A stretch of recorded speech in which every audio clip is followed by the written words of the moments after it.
Holy shit, boys. Am I actually starting the show on time?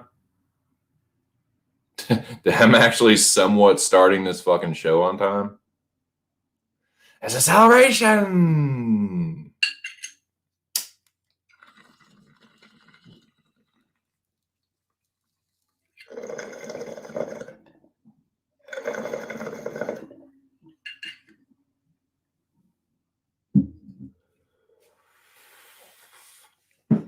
What's going on, y'all? Talk to me.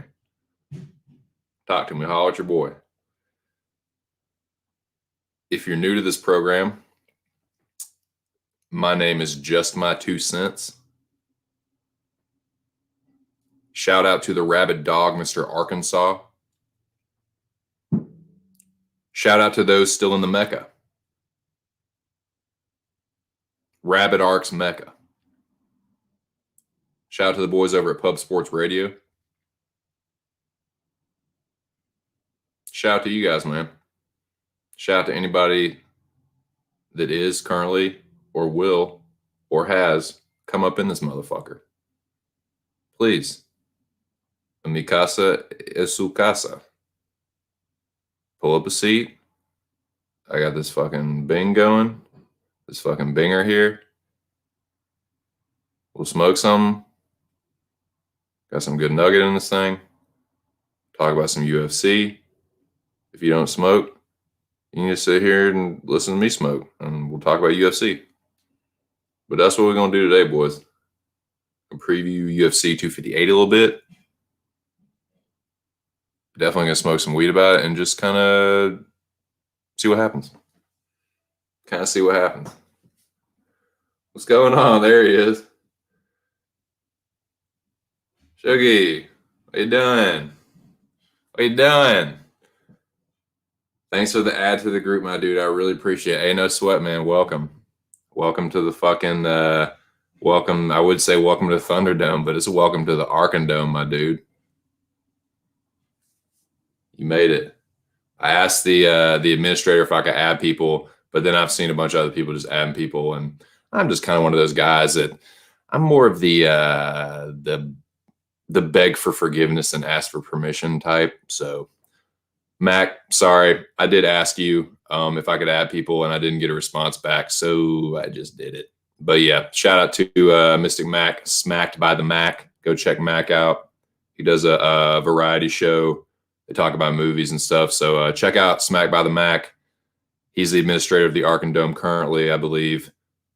And Rear Naked MMA, the rearnakedmma.com is the newest member. So check out JShuggy99, Rear Naked MMA on Twitter. The Jesus fucking Christ. The rearnakedmma.com coming soon. There you go. I need to repack this binger. What's up, Alex Al? Let's see. Is everything better from yesterday? My God, I hope so. I hope so, man. I've been called an idealist before, but I'm telling you, man, there's nothing I love more than throwing a party and seeing all the people that I'm cool with have a real fucking good time. I'm not lying to you, boys. That's my favorite shit in the world. So I like to see fences being mended. I like to see beefs being squashed. I like to see all that shit, man. So yeah, I hope that a resolution can be come to. You know, it's not up to me, of course, but yeah, that's my hope.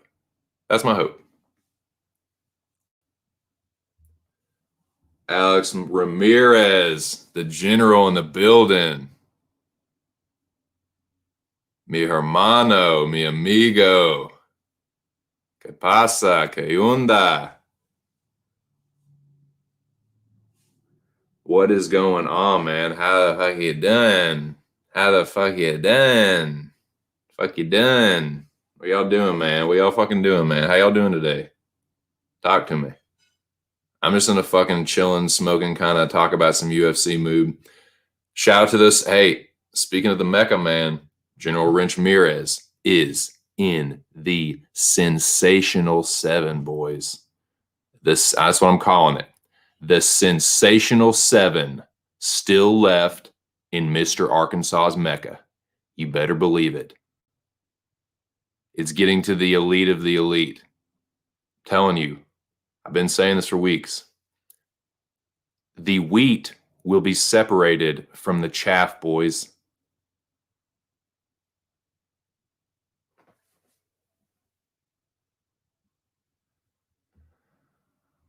Well, you're a smart man. You're a smart man, Alex Al. And I will say, in the interest of full disclosure, I am a Piotr Jan stan. If you don't believe me, you can check my Twitter profile. Check it. Check it right now. As a matter of fact, J_my2cents. Check it out. Pretty sure that's my Twitter handle. If I just told y'all the incorrect Twitter handle, I am going to slap myself in the face. Hold on. I'm pretty sure that's what it is. J_my2cents. And if it's wrong, my God, I really will do it too. It's going to hurt. I hope that's really my Twitter handle. Yes, it is. Yes. Okay. Yes. The name appears as just my 2 cents, but the handle is at J_my2cents. Jacket boy, UK in the building. Hey, Shuggy, I believe I don't want to. Are you, Shuggy? Are you in the UK? Are you in the UK, my brother? Because Jack is one of my UK brothers as well. Jack is one of my OG online buddies. I've been fucking around. Jack and I have been talking shit back and forth to each other for a minute now. Jack and I are almost. I'd say it's a little bit more than half. I'd say about 60% of the time, Jack and I are going head to head on a fight, like who we think is going to win the fight. But yeah, I've been talking shit online with Jack for a while. But yeah, UK in the building strong, man. Shout out to Jack, wherever the fuck he is. He's somewhere in the country, man. Jack's somewhere out in the fucking boonies. But I like that shit. I lived in the boonies before, man. I like it. I'm a city kid, but I like the country a little bit too, man. I got a little fucking country mouth in me too. But yeah, okay. Yeah, let's get back to that. Predicting Piotr Jan knocks out both Sterling Sandhagen to be fired. Yeah, dude, I'm a Piotr Jan stan, man. I'm a Piotr Jan stan. I've been saying, and I'm not the only one. And I'm not the only one. I'm not the only one, but I am one of them. Piotr Jan is the goods. He is the class at 135. He's the class. He will knock out any and everyone that steps into the octagon with him from this moment forward. He's not old. Do you guys realize that? Piotr Jan is not old. He's still young. He is just starting to come into his prime. He's getting better every fight. He will not be getting worse. He still will have his speed, and his skills are still developing. He is tough. He's durable. He has pretty much the best striking at 135. He will, your favorite fighter at 135, whoever that is, Corey Sandhagen, Marlon Moraes, fucking Aljamain Sterling, Piotr Jan will knock them the fuck out. And you can quote 2 cents on that. And if I'm wrong, I certainly will eat the crow. And you can go back, you can record this little soundbite and throw it back in my face, and we can all have a nice little laugh at my expense. I'll have a laugh too. I love making fun of myself because I say stupid shit all the time. I'm wrong about things all the time. My God, I'm wrong. It's on tape too. It's on record. I make a fool out of myself constantly with picks. But, oh, when I'm right about them, oh man, when I'm right about them, I'm telling you boys, I'm a much better loser than I am a winner. I'm a much better, more humble loser than I am a winner. But yeah, Piotr Jan will knock your boy the fuck out. Sandhagen, Aljo, he'll starch him. Master of sport in boxing. Hundreds of amateur boxing fights. He'll knock him the fuck out.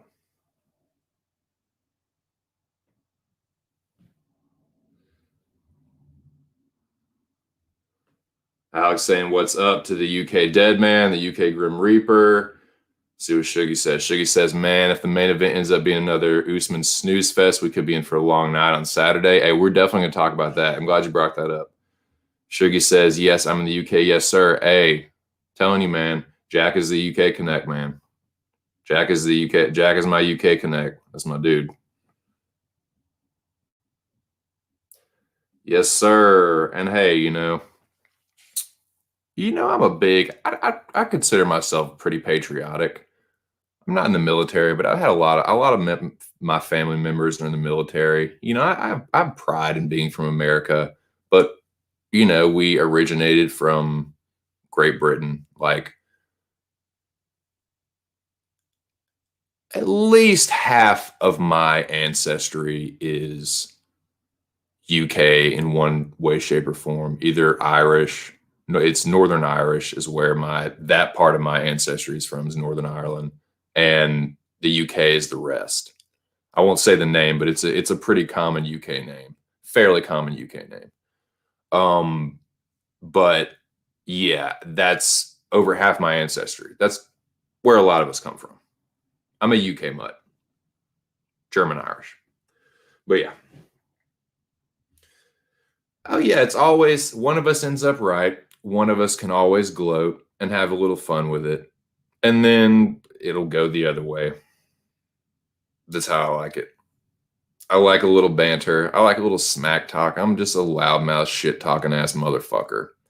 And anyone that can, give me a run for my money in that department, I always appreciate it. I do, because it lets me cut my teeth. It lets me sharpen my shit talking skills. So bring it, you fucking smart asses. Bring it, you fucking wise guys. I'm the fucking chucklehead. But no, seriously, man, I love some smack talk.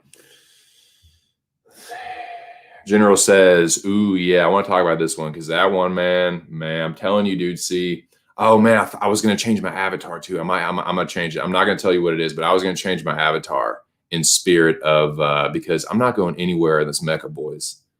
I will be a spirit. I will become a spirit of the Mecca. I will become a fucking spirit of the Mecca. And I will continue to hype this son of a bitch up as much as I fucking can. I'll bring some people that are in the Mecca. I would love it.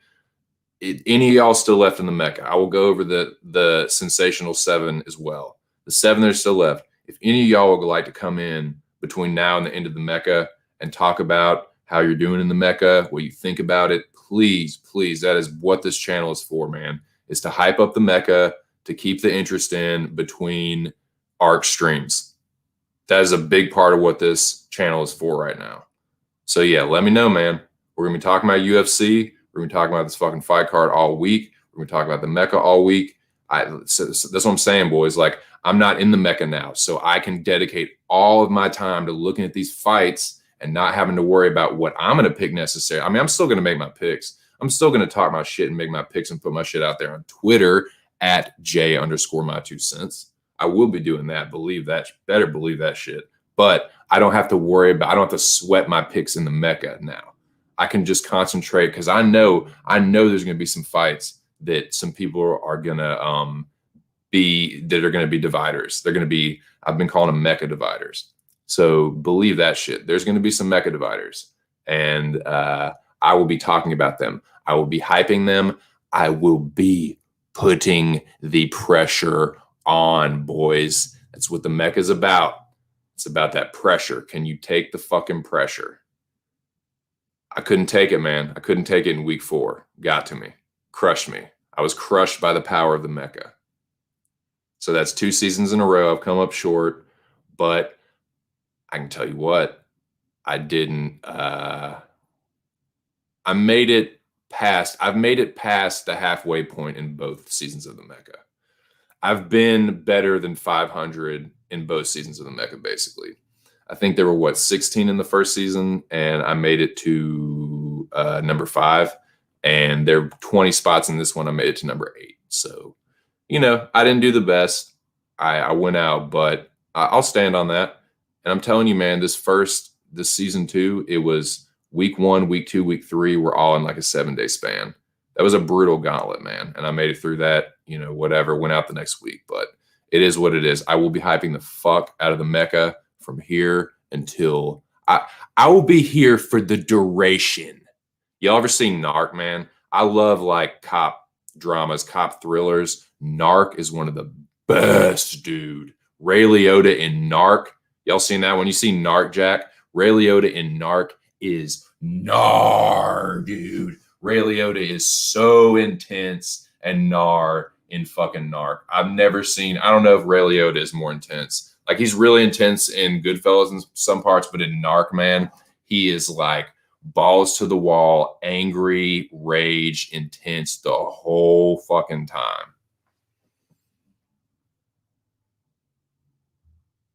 What's up, Ear? Ear is another Mecca veteran, fallen member of the Mecca, like myself. Says he's willing to put a sprinkle on Burns. I like his mindset coming into this. Indeed, it's a good fight, man. It's a really good fight. It's a really good test for Usman. These guys have a lot of history together. This one here, the main event, boys, will be a fucking Mecca divider. Strike me down, I'll become more powerful than you can ever imagine, Doff. Shout out to Alec Guinness, the late, great Alec Guinness. Bridge on the River Kwai. Great fucking flick. Great Alec Guinness movie. It's a classic.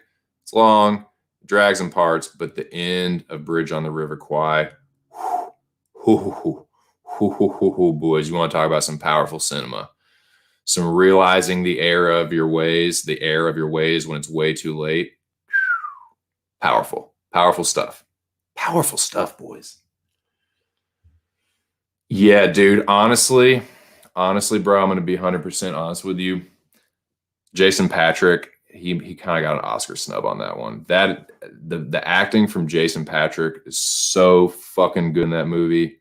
He plays a disgraced former undercover narcotics officer who's working the case of Ray Liotta's partner who gets killed, and they're trying to figure out who did it.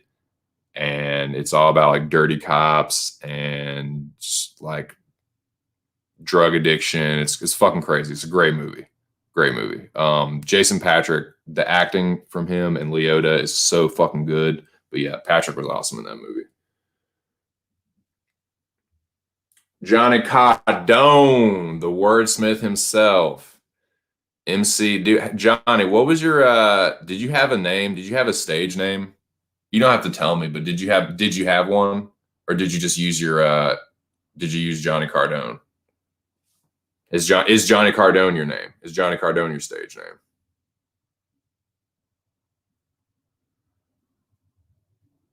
Yeah, I'm not gonna hide that one. I'm a believer in Bilal Muhammad. I like Bilal Muhammad. I like his mindset. I like his grappling and wrestling ability. But yeah. Oh yeah, you bet your sweet ass there's some fucking tough ones on this one. You bet your ass. But yeah, shout out to all you guys, man. Shout out to the 87887 jumping back and forth. Yeah, Narc is dope, man. Narc is fucking sick. It's a very intense. It's one of Joe Carnahan's. Joe Carnahan has some pretty good movies. Some of them are like better than others, but that's his best to me. That's his fucking best. Nice, dude. That's what's up. That's tight. That's tight. I'm not gonna. Okay, boys. I'm gonna give you guys a little gem, and you guys can make fun of me. Y'all want to roast me a little bit? Y'all want to fucking roast your boy a little bit? I'm gonna need to fucking smoke for this one. I'm gonna need to fucking smoke for this one, man. Because I'm gonna tell y'all something that's kind of embarrassing, and yeah, you're gonna laugh at me a little bit, and yeah, we can all just have a laugh at my expense. But let me repack this binger, and I'm gonna tell y'all a little something. I'm gonna tell y'all a little story, boys. It's a little story time. Some of you might be like, yeah, cool story, Boomer. You lame ass fuck. I don't give a shit. I don't give a shit. It's my channel. I'm gonna rant and ramble and smoke weed and just say whatever the fuck I want. So yeah, I'm gonna tell you guys a little story. You can laugh at your boy a little bit. And yeah, hold on one second. Story time, boys. Story time. I got all the time in the world today. Actually, I don't have about 2 hours. But yeah. Yeah.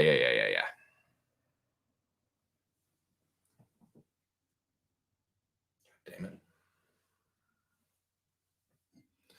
Okay. I am a big fan of hip hop and rap, gangster rap. I like a lot of gangster rap, but I'm a big fan of hip hop, underground hip hop as well. Yeah, I like that genre of music a lot.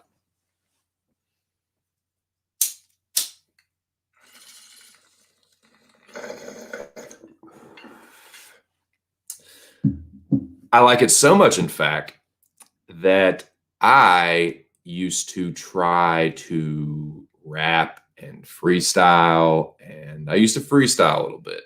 I wasn't very good at it, but I used to do it a little bit. And one of my boys in the city that I used to live in was big into it, man. He was a local producer. He would put together like local hip hop shows at like, you know how like back in the day when people used to like rave, the raves would be like random warehouses. Like someone would know someone at a warehouse and they'd like set up the party there, but it would kind of be like on the hush hush, like, oh, they would put out like flyers to like only certain people and shit. But not, it wasn't quite like on that level, but he would put together like these local hip hop shows, right? And at the time I was like, I thought I was gonna be fucking like the next fucking Eminem or something. I thought I was gonna be like Idea or some shit like that. I was not very good. I wasn't very good. Let's just be honest. I was not very good. I mean, I can do some basic like kindergarten ABC 1 2 3. Look at me, fucking drink my pee shit kind of. But like, I can't like. I'm not I can freestyle a little bitty bit. But what ends up happening is I say the same things over and over. I didn't practice enough. I'm just not, it didn't come natural to me. So it just comes natural to some people, man. It just like clipping their earlobe. Like it's just nothing. But yeah, but what the story I'm going to tell you is my boy was a local producer. He could rap a little bit, but he's a much better producer of music than he was an MC. Um, in my opinion, he wasn't a bad rapper at all. Like he was a good rapper, but he was a better producer. He got me a spot, man. He got me a fucking like opening. Like there was this local. He put together this local show, and there were a couple artists. I knew one of the guys, and he was actually pretty good. He's actually pretty fucking good MC, dude. Like he can fucking flow. He can flow like a motherfucker. But I was the intro, right? It was literally an intro. Like he was like, "Yo, write one fucking verse and a little hook." And I went down, I wrote the fucking hook, I wrote the verse, I wrote the hook, and I sat down with him, my boy, and he recorded it, got it on this little demo, this little mixtape, and it was the mixtape that he used to promote this little fucking show, right? It had this one dude, he was a solo dude, and this is the dude that I knew that I was cool with at the time. He like it's not I'm not cool with him, but I just have not talked to the dude in forever, and it's just yeah, there's a bunch of shit that I can't even get into with that. But um anyways, I knew him. He was fucking good. He could fucking flow, he could spit. But there was these other guys, they were like it was like two or three of them. They were like a group. They were like a hip hop collective or whatever. But yeah, so long story short, short story long, I was the intro to the whole fucking thing. I was the guy that like came out and kicked the whole fucking show off. And I spit my little fucking verse and my hook. And if you think I'm gonna spit it for you, you're fucking dreaming. But yeah, man, I fucking did my little thing. I can say when I die that I rapped in front of people.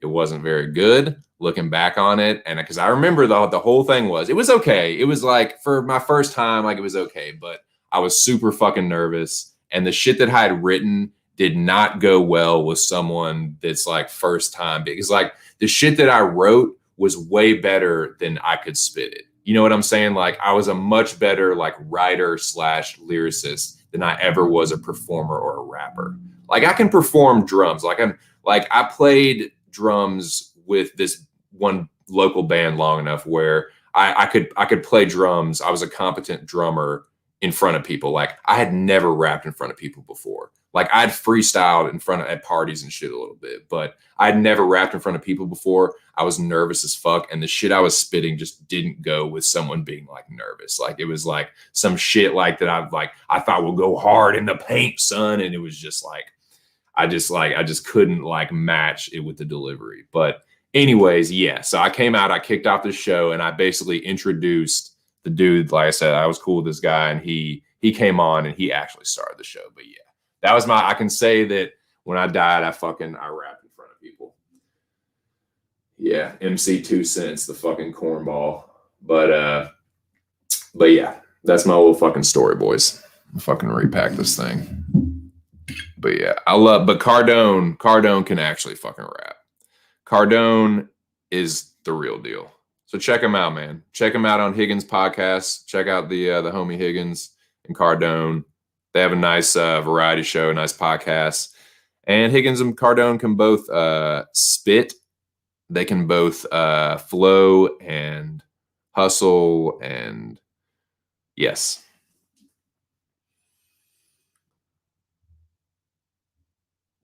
No, sir. Johnny Cardone. Keep dreaming, my friend. It's fun to dream. Fiction can be fun. But I prefer the reference section a little more enlightening.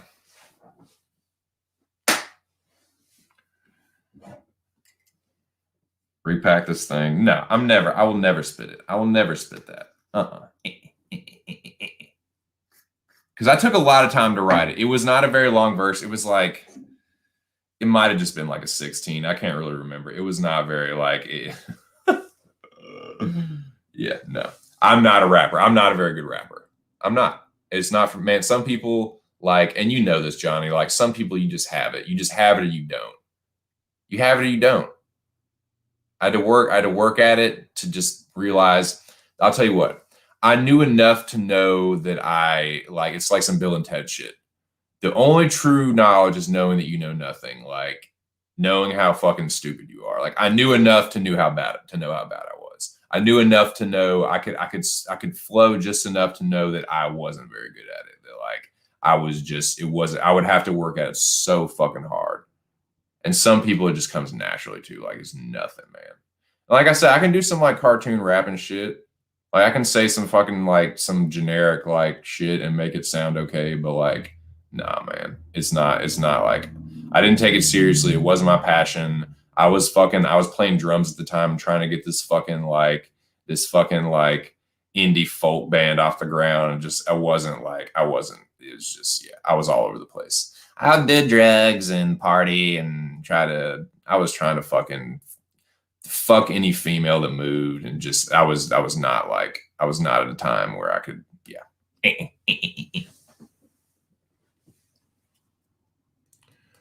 That's one of those things, even when it does come naturally to you, to be successful in hip hop, dude, you have to work so fucking hard because everyone and their mom thinks that they're a rapper now. So there's so much bullshit you have to wade through. So getting your tapes out there, getting your fucking like shit out there on SoundCloud, getting all this fucking shit out there is like a lot of work, man. You can't just be good. There's a ton of people that can freestyle and rap and they're good, but like getting the music out there, getting people to hear it and getting people to be interested in it is like so fucking hard for a burgeoning like hip hop artist. I respect the shit out of anyone that can make it out of that, because it's like sometimes you just get lucky. Sometimes you just get fucking lucky. Let me see what you guys are saying in the chat, man.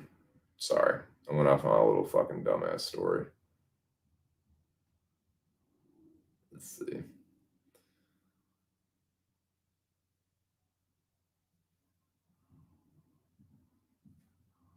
Hold on 1 second, guys. Sorry.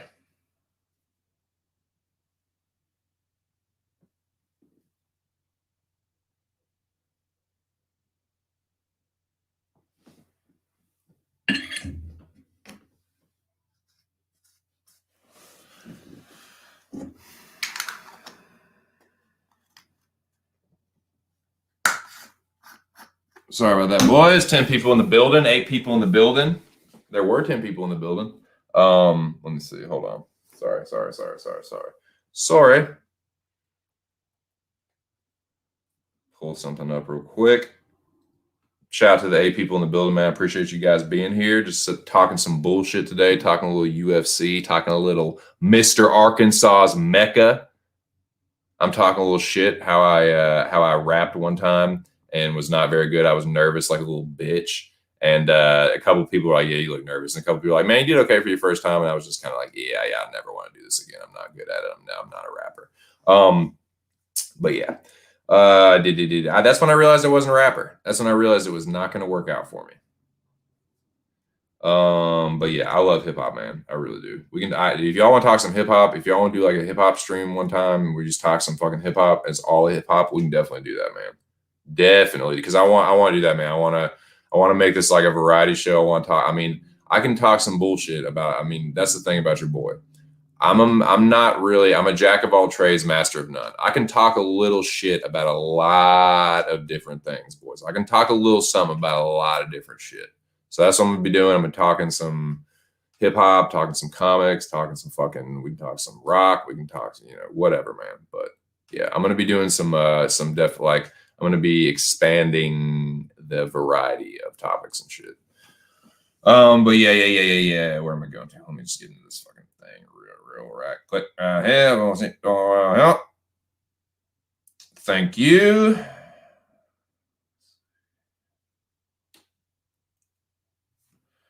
Thank you, Alex. I appreciate that. I was just going to do the same thing myself.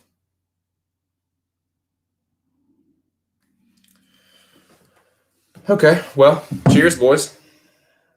Fresh pack. I have 2 different things here. I have some wedding cake and some. This is an oldie but a goodie. This is an oldie but a really goodie. I like this one, man. Some Platinum OG, boys. What y'all know about that Platinum, man? I'm telling you, like 5 or 6 years ago, Platinum OG was the hot shit, boys. Like 5 or 6 years ago, that's when Girl Scout cookies. That's when all that shit started coming up, and everyone was like, "Oh, dude, Girl Scout cookies!" Like, what was another one? Fuck, I can't remember. But like, yeah, blue cheese was real big back then. Like, and yeah, Platinum OG was fucking huge back then too. Still a good one, love it. But yeah, I mixed that with some, ground that up with some wedding cake, and it is just a lovely little blend in this fucking binger, boys. And I'm gonna smoke some of it pretty much right now.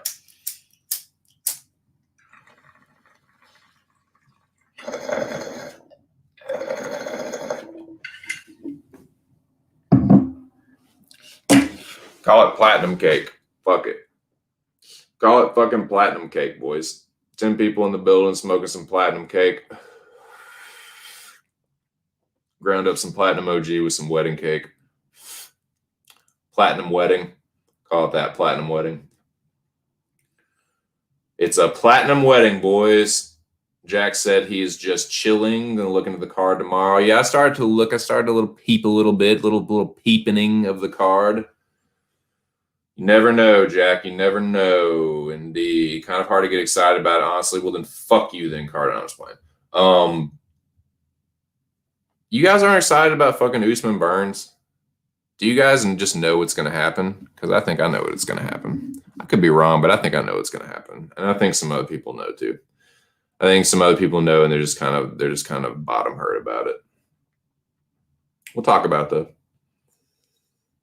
It ain't the best for sure. It's not the best, but it's not the worst either, man. Like it's every bit as good, if not better, than this last card. I think people like this last card. It was good, but a little overrated. People were like, "Oh, this is the best." Like it was good. It was alright. It was alright. It wasn't bad. Like there were some cool fights on it, but it wasn't like people were like, "This card is so good." People, I mean, a lot of people. Some of those people that thought fucking Frankie Edgar with. People that there were the same people that were like Clay Guida and Frankie Edgar going to win. Clay won, but people are like, this whole Frankie Edgar thing, man. I'm not going to rant about it too much, but like I am going to touch on it just a little bit more because it's like people are just so like it just really it's if you're a fan of the guy. If you're a fan of Frankie Edgar's, and I get it, dude. Frankie Edgar is a legend of the sport. He's been around a long fucking time. This is not like when I say fuck Frankie Edgar, it's fuck him still getting title eliminator after title eliminator, and people still thinking that like it's not just fuck Frankie, it's his fans, man. It's his fans and all the people that still just put him in all these spots and all these fights that he's not going to win. He's just taking up a title eliminator spot for somebody else. It's done, man. Frankie's 39. That's his third knockout loss, dude. Like, move the fuck on from Frankie Edgar. Stop saying, oh, yeah, Frankie, maybe he's so tough. Maybe he's got one left in him. No. Frankie is 39. You need to give him maybe one more winnable fight and then let him ride off into the sunset. Let him ride off into the sunset on a good win. He's deserved that. He deserves a good spot, a decent name that he can win, look dominant in, maybe even get a knockout in, and then ride off into the sunset because he's 39. He ain't going to beat anyone at the top 35 or 45. God damn, not 55. So, yeah, he had his run. He's a legend, man. Frankie Edgar's a legend. But fuck him. I'm sick of it. A lot of people say, oh, Overeem's done. Overeem's done. I agree. He's done. Frankie's done too. Frankie's done too. You don't need to be knocked out 15 fucking times to be done. Okay? Frankie's done. His chin is cracked. He's going to get knocked out by any of the elite at the top of 35, 45, or 55. It's time, man. Give him a good fight that he can ride off into the sunset on. Let him have his dignity for his last one. He'll go out as a legend. He's, in some people's minds, he's one of the best to ever do it. That's a little bit of a stretch to me. I think Frankie was a great champion at the time, especially for an undersized fighter, but I think people make too much of that. It's always like, oh, well, he did it and he's small. Okay, well, he's not that small at 35. You know what I'm saying? He's actually probably one of the bigger 35ers. But no, it's over. It's over for Overeem. It's over for the Reem. He's not going to make it. He's too slow. He's too chinny. Frankie's chin is cracked. 135 is too deep. 145 is too deep. 155 is too deep. It's over, man. It's over. I'm sorry, Frankie. He's a legend. Fuck him. It's over. Stop giving him these goddamn main event spots. Give him one more main event, man. One more winnable main event on a fight night. But like, stop putting him in these. Oh, Frankie, he's taking up a title eliminator spot for somebody else that really fucking deserves it. Frankie doesn't deserve these spots. You're giving him these spots based off his name value alone. That's what I'm trying to get at. You're giving him these spots based on just off his name value. He's not really producing like, okay, he got by Pedro Munoz by the skin of his teeth, man. That doesn't get you a fight against Corey Sandhagen. I'm sorry. It doesn't, dude. It doesn't.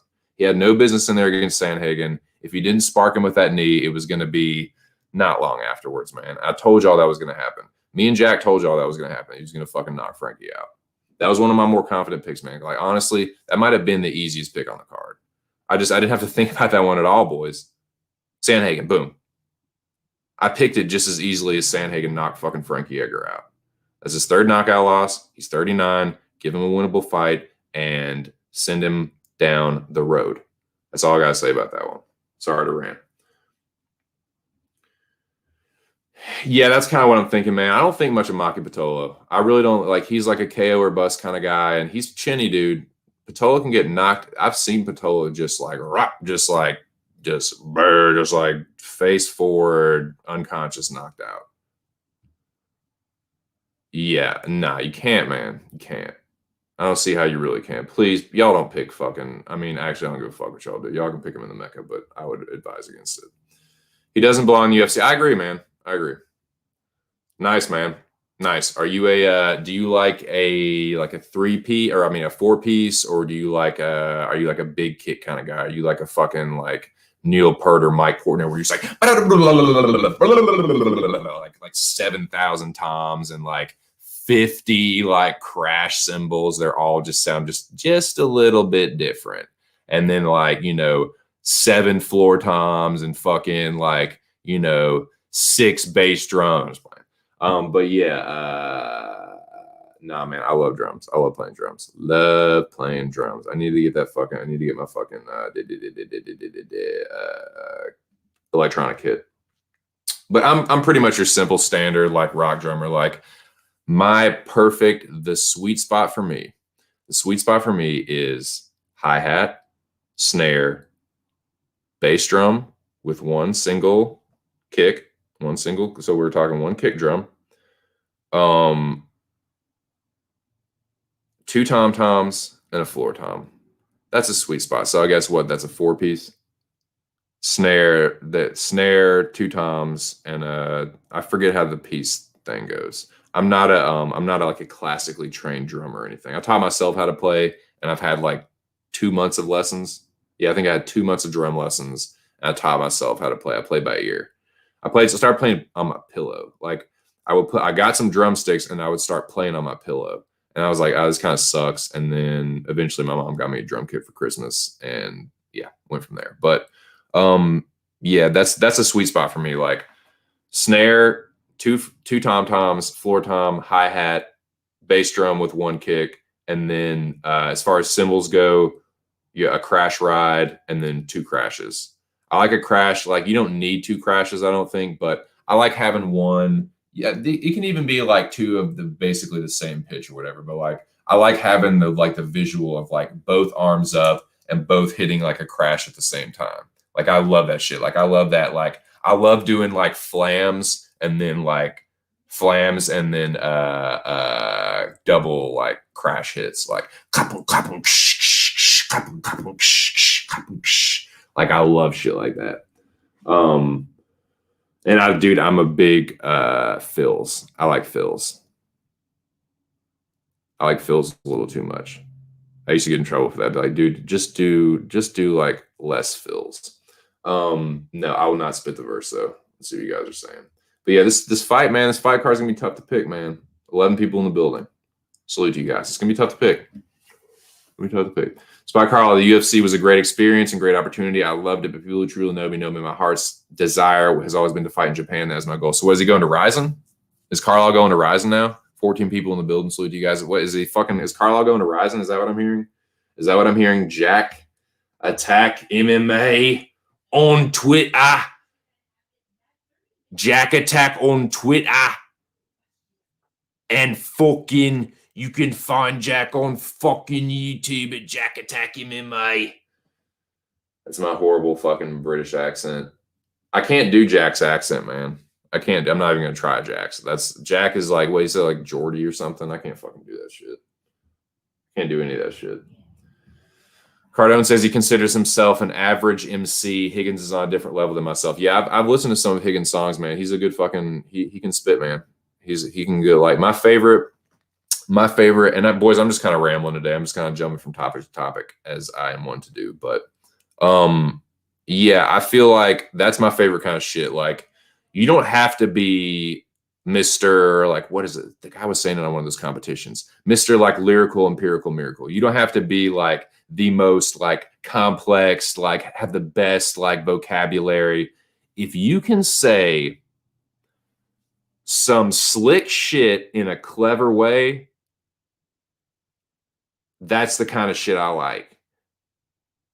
If you can say some slick shit in a clever way, that's the that's I like that shit. I like that's my favorite kind of like MC. The one that can like use wordplay. That's my favorite. That's my favorite kind of MC. I'm guessing this is some more Carlisle. I think God maybe ordained everything to happen as so because who knows if I would have won my next fight, which I know I would have won my next fight, or if I would stay with the UFC, I might never have had the opportunity to go to Japan. Well, Spike, that's kind of a self-fulfilling prophecy. It sounds like you did that, and we're just like, now that you're going to Japan, that's the way you frame it. I don't know. That's kind of what it sounds like, though.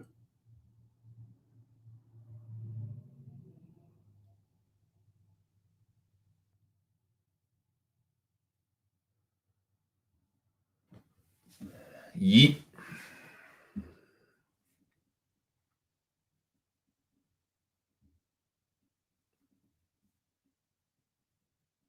What did you fucking say, Jimmy? What did fucking Jimmy say? Trolling me. Frankie has one more touch. Jimmy.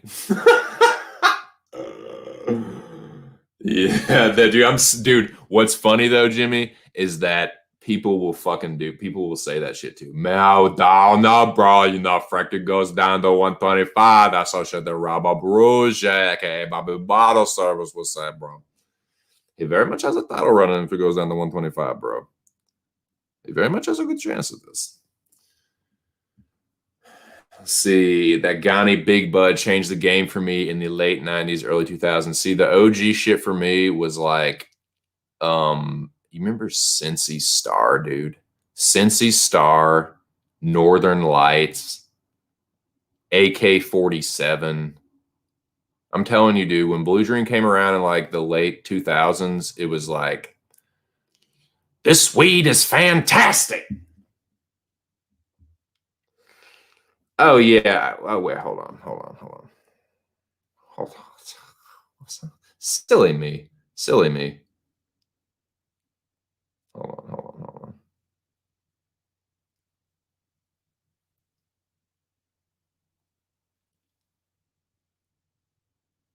Let's just get that out of the way right now. Good job, Alex. I appreciate your discretion. I appreciate your discretion in the wrench swinging, but yeah, it's becoming a nuisance. And yeah. If you ain't cool with Ark, you probably ain't cool with me. There's some exceptions in that, like with Mo. Shout out to my dude Mo Scream, and other people, you know, like some of the guys at PSR. Shout out to Pub Sports Radio. Like, there's exceptions, but if you're like most of the time, if you're just someone in the chat and you ain't cool with Ark, you ain't fucking cool with me. And I'll just leave it at that. That's it, and that's all on that one.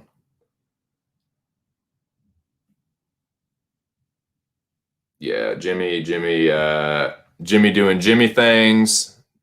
Jimmy does have a good sense of humor though. Yeah, but for sure, man. Yeah, like Cincy Star and Northern Lights were some shit that were around old Virginia way in the early 2000s.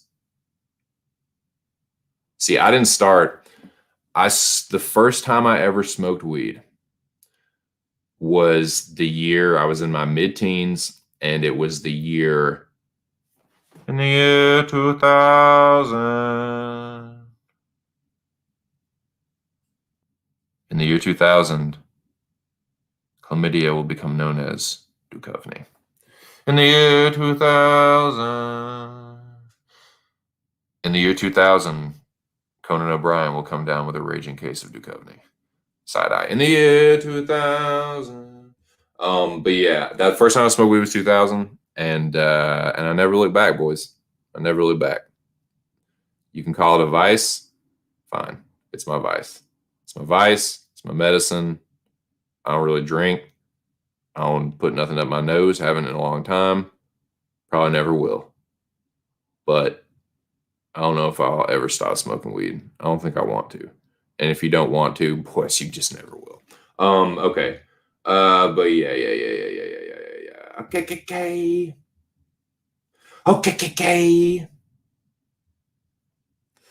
Yeah, that's the thing, man. He used to be so cool. So I used to like brag about, because I'm telling you, I'm not bullshitting with you. I remember that dude because I used to watch all that shit. I used to be watching like all those bum fight videos. I would watch the fucking Kimbo Slice videos, and I would watch the ones with Jorge Masvidal. When Jorge fought Ray, when he had the fucking long hair, one of them was in the dude's backyard, and then one of them was behind that fucking, it was like by the dumpster, like behind the fucking restaurant or whatever. I remember watching both of those when it was just Jorge. And I remember when he got to the UFC being like, oh shit, that's the dude? That's the fucking guy? Because they said something about it on the commentary. And sure enough, it was him. And I've been following that dude ever since. Like, I think my biggest fandom for Masvidal was when he knocked out Cowboy, because I knew he was going to do that shit. Like, I was on him when they made that fight, And I said, he's going to knock Cowboy out because he's a better fucking striker. He has way better boxing. Cowboy's not that good of a boxer. He's a kickboxer. And his strength is in his kicks. And I was like, Masvidal's going to fuck this dude up. And sure enough, he mollywopped him. So, yeah, I was a fan of Masvidal. But, yeah, I think he lost me. He lost me after the Askren thing. I was really happy for him. But, yeah, he just, he got so full of himself. And he just really, it's like, dude, you are not, he got overhyped because of that. He got overhyped. He's always been a top 10 fighter, not really a top 5. Let's just be honest. He's always been a top 10, not really a top 5. You see what happens when he gets to the top 5. He gets whooped by Wonder Boy, dominated by Usman. He's just kind of a hype job. He's a good fighter, though. I mean, he's always been a good fighter. He's always been a tough fighter, but he's just kind of overrated, man, in my opinion.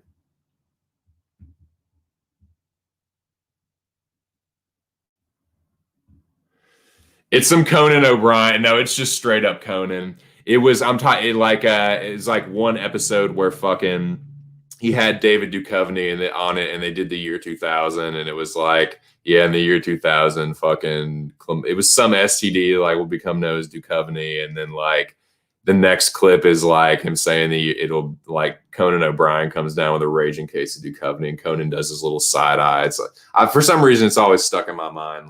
I've always liked Conan, even after he's completely sold out and lame or what a little bit, but I still like Conan. He's always been my favorite talk show host. Everyone, dude, I've always thought Letterman was so fucking corny, and Leno's kind of likable and corny, but he's corny too, man. And I just can't suffer either of those motherfuckers. Now Conan is the only one that I can still kind of suffer a little bit, even though I'm not big on talk shows anymore. But Conan was always the class to me. But yeah, shout out to El Jefe Slaughter in the building. You know what? I'm gonna take a fucking hit for just in honor of El Jefe coming in.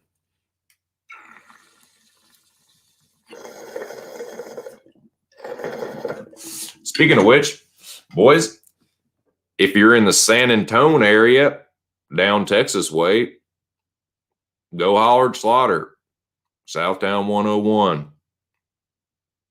Pony up to the bar, pard.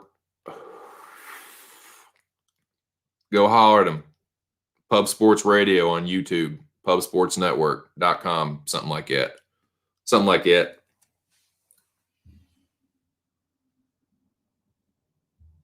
Oh, dude, there's some great, man. You know what's tough? You know what's fucking, shout out to Shaq. That's tough, man. That's tough. You know what's tough is it's hard to find that kind of stuff. SNL is really, dude, they're like Disney with the copywritten shit. So it's hard to find old SNL clips, but the shit that cracks me up is the fucking, dude, how much you bench.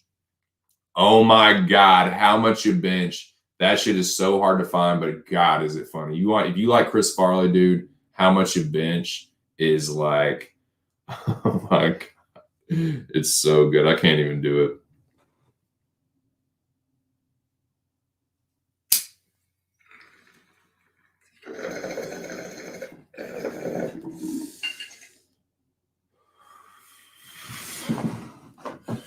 Look behind you, Mr. Big Time Beaten. Wham, bam. Throat punch. Oh, when's it ever gonna end? Bow, bow. Oh, but it continues. So fucking good, man. So fucking good. Hey, Central Time. It is 4:20. It is 4:20. You know what? Just about to be anyway. My clock says 5:19, but I'll take your word for it here. Shit, I'm just smoking here anyway. Might as well just take another. And then when it hits 5:20, I'll take another. Shit. Chat. Conan, yeah, much, dude. Yeah, I'm going to leave that one up there. Because I straight, our totes, my goats agree.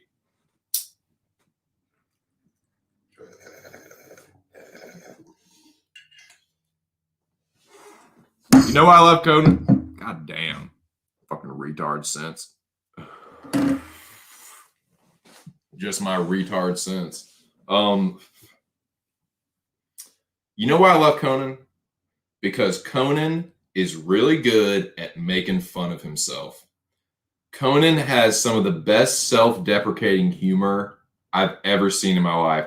That is one of like the signs of like a great, if you like a comedian that can make fun of themselves is like, that is just the fucking goods to me, man.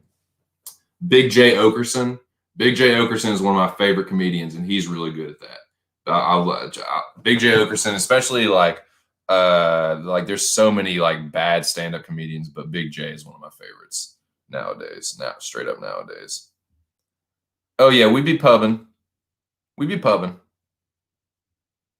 Yeah, yay. Hey, hey, hey, hey. Smoke weed every day. Yo, yeah, he's always cracking on himself about how some stupid shit he says or how like shitty his show is or like, man, I fucking love Conan. And fucking what's his name? Andy, what's his fuck is so weird. Andy Richter, the weird fuck.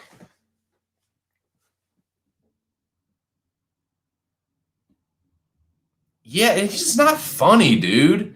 Like this, you corny dog. Like the shit you saying is not funny. Yeah, I don't care if it's the real him or not. If he's not cool with Ark, he's not. I'm not suffering it, man. If she gets cool with him and Ark unblocks him, then he can. Yeah, he can. I'll figure it out. But like, yeah, just smack. Like you can hide people, boys. You can hide people. Like you can. We can. You know, smack first, ask questions later. If you suspect them to be a troll, or if it's someone that's not cool with Ark, smack them. Look, this is how I look at it. If it is someone, if I'm on Mr. Arkansas stream and he's in there and there's someone he hides them, I see them he actually hides them, gone, booted, banned. That you can consider that the same thing will happen in this channel. Like the same thing goes here. You banned on arcs, you're fucking banned here. Period. Yeah, I'm telling you, man. Yep. Shuggy says, "What do you guys think?" Shout out to the rear. God damn, I can't say that today. The rearnakedmma.com coming soon. What do you guys over in the US think about James Corden as a presenter? I don't even know how big he's a. I'm not a big Corden guy. I like, to me, the as far as that goes, like talk show goes, or talk show hosts go, in the UK, my favorite UK guys are probably John Oliver and Craig Ferguson. Those are probably my two favorite. I like Oliver and I like Ferguson.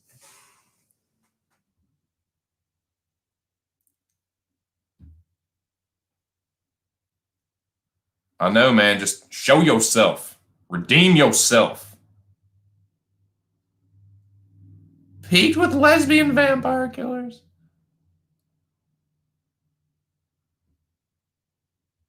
Yeah, that's my favorites. Like, I know John Oliver isn't for everybody here, but Oliver is funny, and Ferguson. I always like Ferguson. But yeah, I'm just not a big talk show guy. Not a big talk show guy. Oh, actually, I'll tell you who my favorite probably talk show host is. My favorite straight up probably talk show host, Eric Andre. Eric Andre is one of the most ridiculous men on earth. He is such a fucking character. He's so ridiculous and irreverent and just outlandish, just so out of control. Like, he's crazy. I love fucking Eric Andre, man.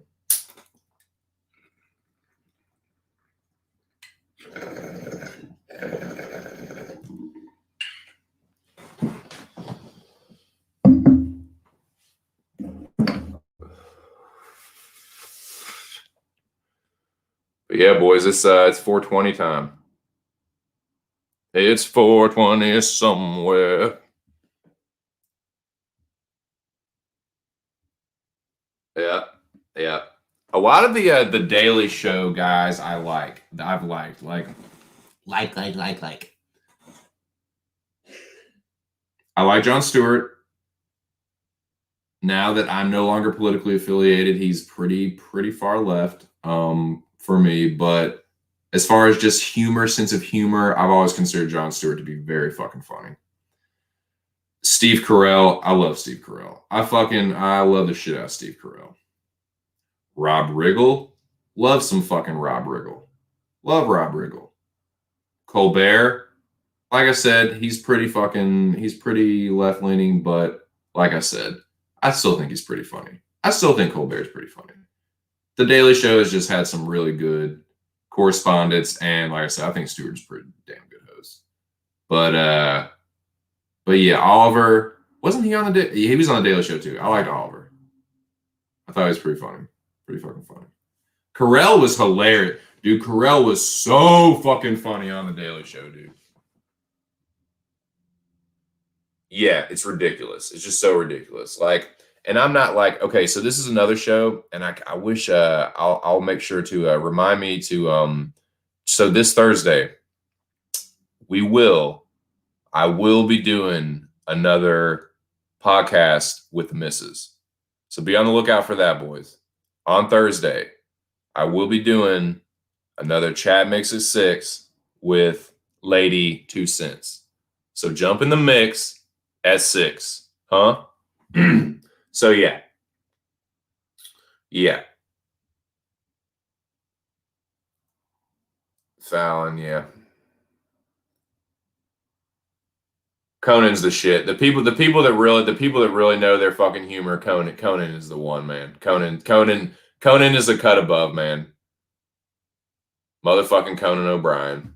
He's just a character, dude. He's just a fucking idiot, and he's really good at making fun of himself. And yeah, he's just a big goofy bastard. Motherfucking Conan O'Brien. Holy shit. Former Belgian arrested for aggravated assault. Damn.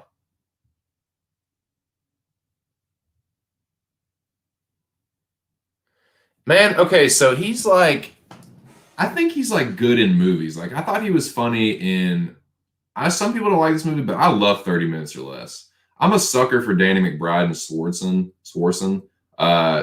But yeah, I thought he was pretty funny in 30 Minutes or Less.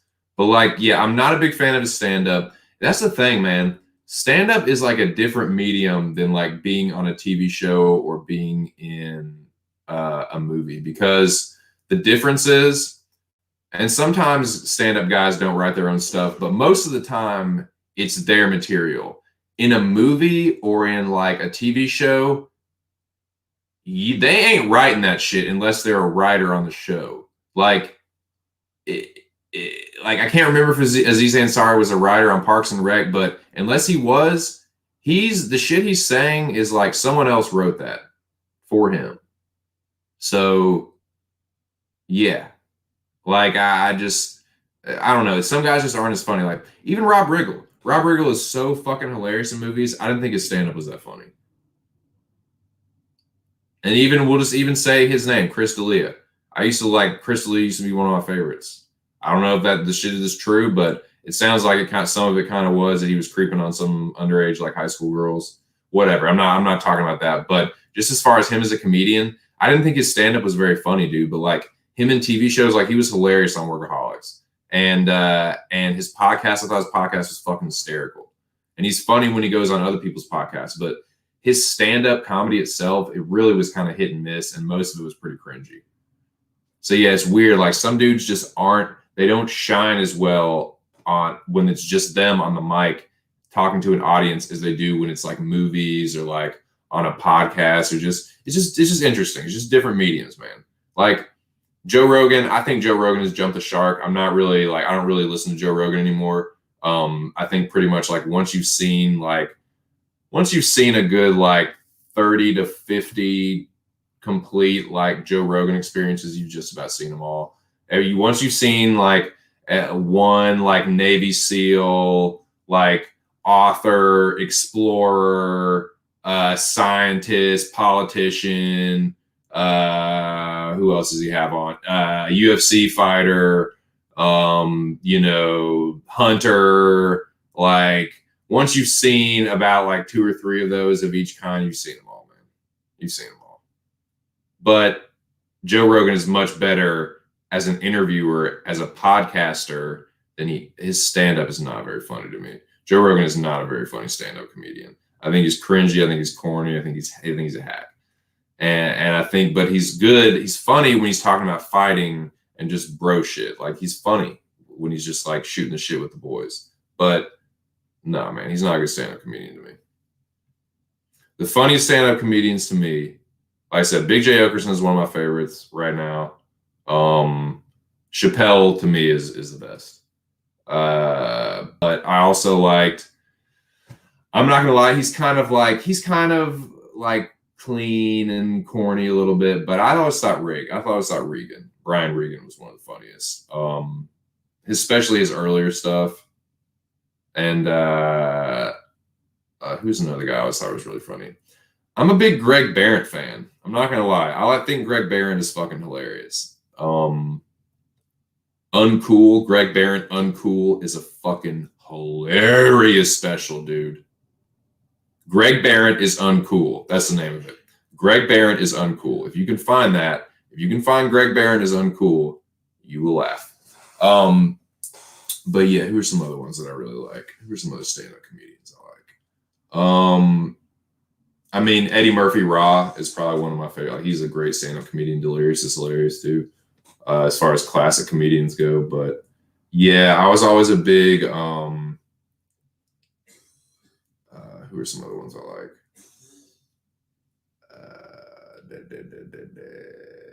I can't think of any others off the top of my head. I'm pretty stoned, but yeah, those are some of the good ones I like.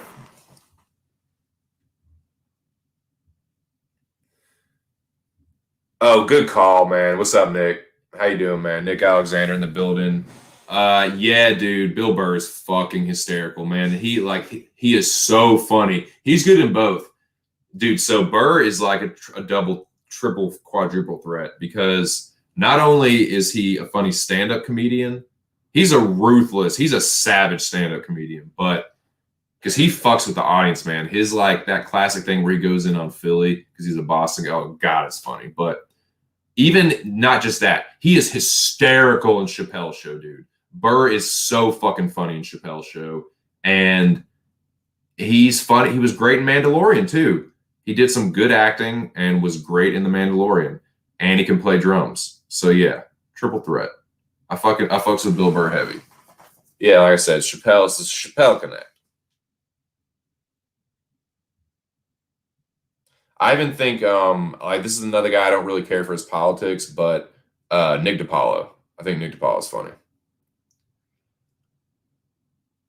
Gun to my head, eyes closed, got to go with Gastelum. I think he'll probably knock Heinisch out or sub him. That's my quick thoughts. Chris Tucker. Oh my God, good call, man. He's another double threat where he's good acting. Like, he's so funny in Friday. But yeah, dude, his Def Jam. Oh man, his Def Jam shit when he does the Michael Jackson thing. Slow down, Tito. Slow down, Tito. Damn, dude. He's funny. God, he is funny. Yeah, he's gonna return to form. I think he's gonna fuck Heinisch up. He's just a better fighter than Heinisch. I know that, like, you put Gastelum, like, it's, man, I'm a Gastelum fan. I'm not a stan, but I'm a Gastelum fan. And dude, I was telling people, I was like, no, he's gonna knock Adesanya out, bro. And he, goddamn, did he come close. But we've seen his ceiling. He can't really beat the elite of the division. He's really like, he's kind of a top 5 gatekeeper in any division that he's at. But I don't think that Ian Heinisch is on his level. I think he's probably going to fuck Ian Heinisch up.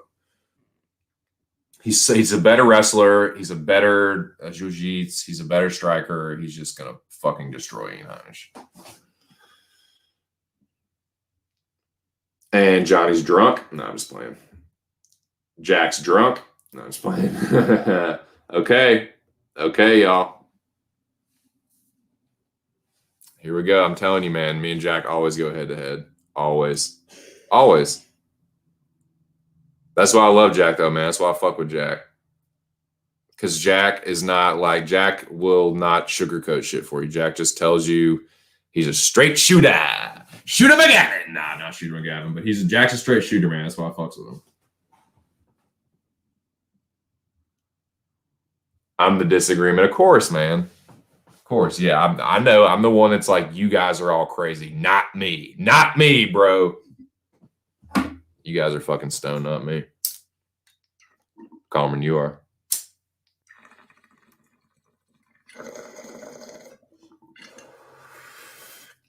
Yeah, waving the fucking gun around? Carmen, you are.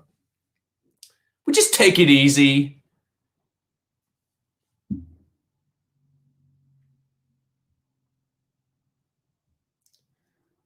Okay, and see, yeah, there exactly. Okay. See, Johnny Cardone is a betting man. Johnny Cardone is a gambling man. So he likes to take a chances. I'm sure Einish is at a nice price, is a little underdone. I'm sure I haven't even looked at it. I haven't even looked at it, Cardone.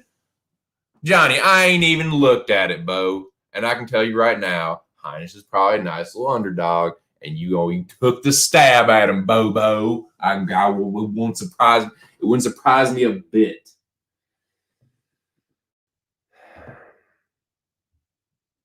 Okay, well, that's true. That's true. I mean, look, you can poke all kinds of holes in Kelvin Gastelum's record. Kelvin Gastelum cannot beat the elite.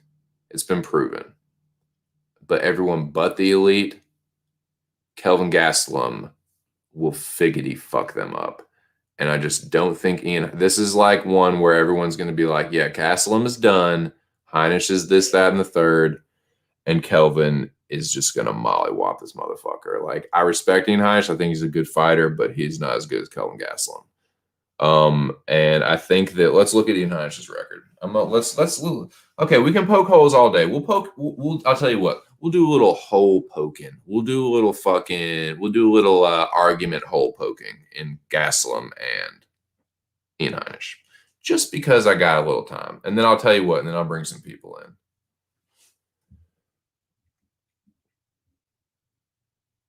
I don't think so against Kelvin. Maybe. Yep.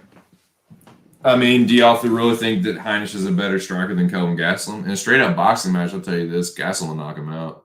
If Heinisch decides to stand there and trade with Kelvin Gastelum, Gastelum is not old, boys. Kelvin's not old. Look at this. Look at this. Yeah, let's get into this fucking UFC 258, boys. UFC. Sketty. Let's check the Sketty. Do you think I check the Sketty? I do. I actually straight up do, Ferda. I check the Sketty Ferda. Excuse me.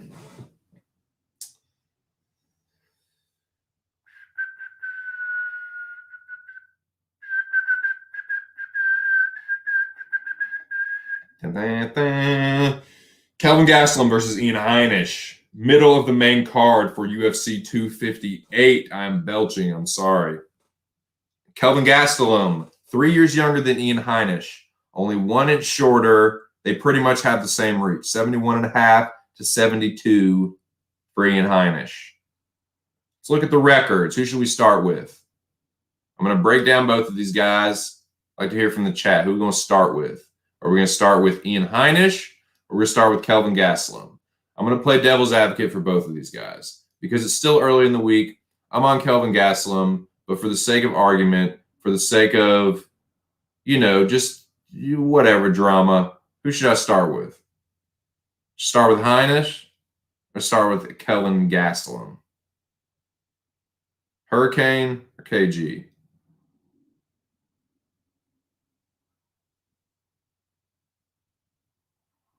Give you guys a little second to decide. Am I going to start with the breakdown of the Hurricane or of KG?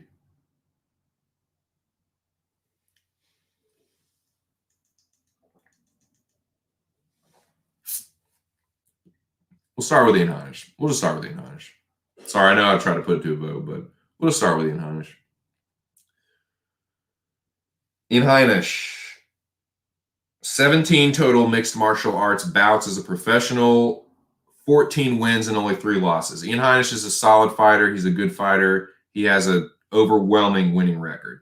He's still pretty young in his career, relatively speaking, 32 years old.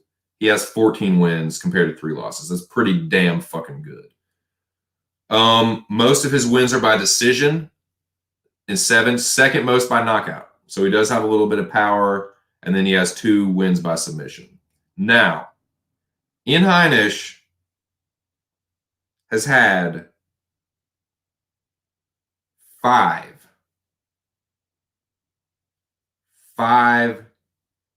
UFC fights. Cesar Ferreira,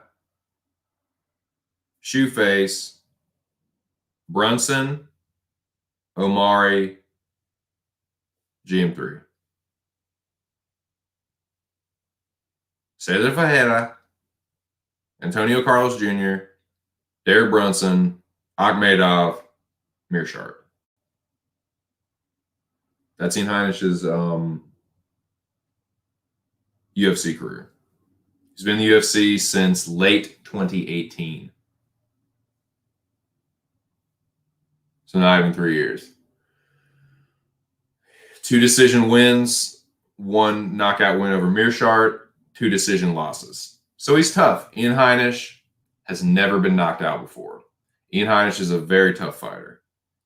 Derek Brunson hits pretty hard. I'm not going to lie. You can say what you want about Derek Brunson. You can call him Derek Bumson. Derek Brunson fucking hits hard. Ask Lyoto Sensei. Ask Edmund Shabazian. Ask Israel Adesanya. I'm telling you, dude, Brunson buzzed him. Brunson buzzed Adesanya. He cracks, man. But he didn't get knocked out. Omar Akhmedov, decision loss, and then he knocked out Mearshart. It's coming up on almost, not quite, but it's coming up on almost a year. It's been over 6 months since Heinisch has fought. But yeah, I mean, Heinisch is a good fighter. He's a solid fighter, for sure. Let's look at KG. Let's look at old KG. Kelvin Gastelum, 29. As a professional, he's had 22 mixed martial arts fights. So not that many more than Ian Heinisch. He only has 1 more win. 15 wins. Most of his wins are by knockout. Kelvin has power. He has power. He has good boxing technique. He has a super crispy 1-2. He probably has the best 1-2. He might have the best 1-2 at middleweight. It's crispy. Real crispy. Power on it, too. He knows how to crow hop. He knows how to distance manage with it. If you let Kelvin Gastelum tee off on you, he'll knock you out. And he can crack at middleweight. He cracks at middleweight.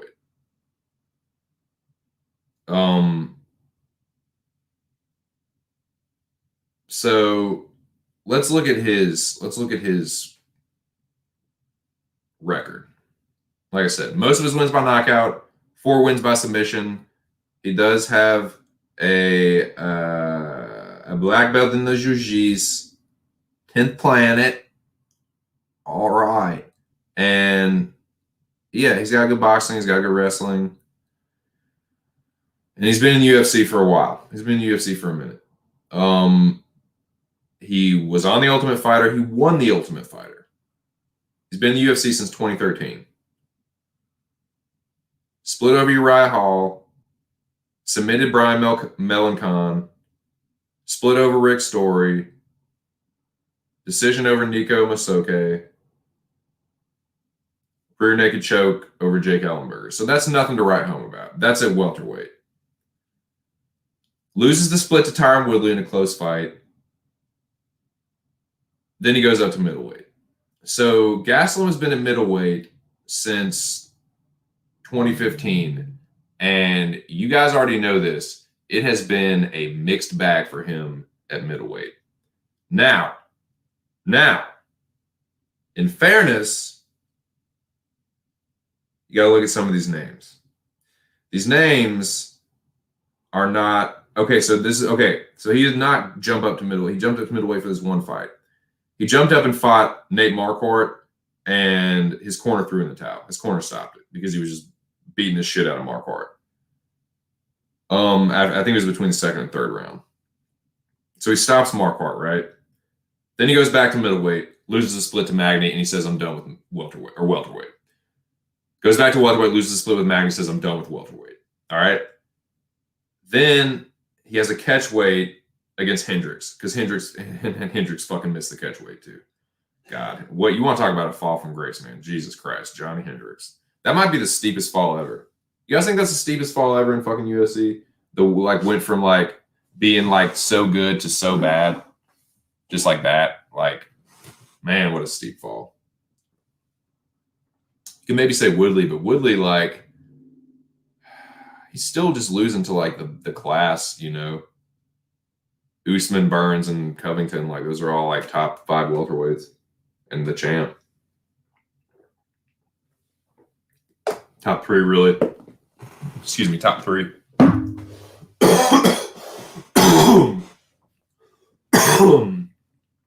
Excuse me, boys. Dying over here a little bit. That went down the wrong pipe. Son of a bitch. But yeah, dude. Since he's been back in middleweight into 2016, shout out to the 12 people in the building. I'm going to get back to the chat in just a second, boys. Knocks out Tim Kennedy. Knocks out Vitor Belfort. Overturned for weed. Ridiculous. But yeah, knocks out Tim Kennedy, knocks out Vitor Belfort, drops Chris Weidman, but then gets arm triangle choked. Chris Weidman's a good grappler. Chris Weidman's a former champion. At that point, Weidman wasn't totally done. That was like one of Weidman's only wins in that little stretch, but still, like, Weidman is a good grappler. He has a legit black belt too. Like, he's a damn good wrestler. So yeah, he got choked out by Weidman after he dropped him. Then he knocks out Bisping. Bisping took that fight. Should not have taken that fight, but he knocks him out nonetheless. Gets a split over Jacare that some people thought he lost. It was a close one. You can make an argument for Jacare winning that one for sure. I think it probably should have been like a draw because Gastelum did hurt him several times, dropped him. But then you got the fight with Adesanya, and god damn if he wasn't close to winning that fight a couple spots. Like, I mean, yeah, at the end, like, of course Adesanya won. Like, he fucked Gastelum up. But Gastelum put it on Adesanya. He fucking took Adesanya to the brink, dude.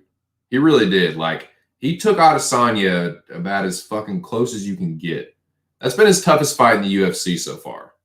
That's been the one where he's been the closest to getting knocked the fuck out and losing his title. Or not even getting to the title in the first place is Kelvin Gastelum. His interim title fight to get the shot against Whitaker, that's been his toughest fight yet. I don't want people to forget that. I don't want people to forget that at all because Ian Heinisch is not Israel Adesanya. Then he got the split loss to Darren Till, and you have the submission heel hook loss to Hermanson. Now look, Weidman, Bisping, maybe even Jacare. Okay. Belfort, Kennedy, yeah, okay. Ian Heinisch is not going to beat Israel Adesanya or Darren Till or Jack Hermanson. No, sir-ree, Bobo. No, sir-ree, Bo. Ain't happening. So, I just want to put that in perspective. Kelvin Gastelum on his record, yes, he's lost. Lost to Chris Weidman, lost to Izzy, lost to Darren Till, lost to Jack Hermanson.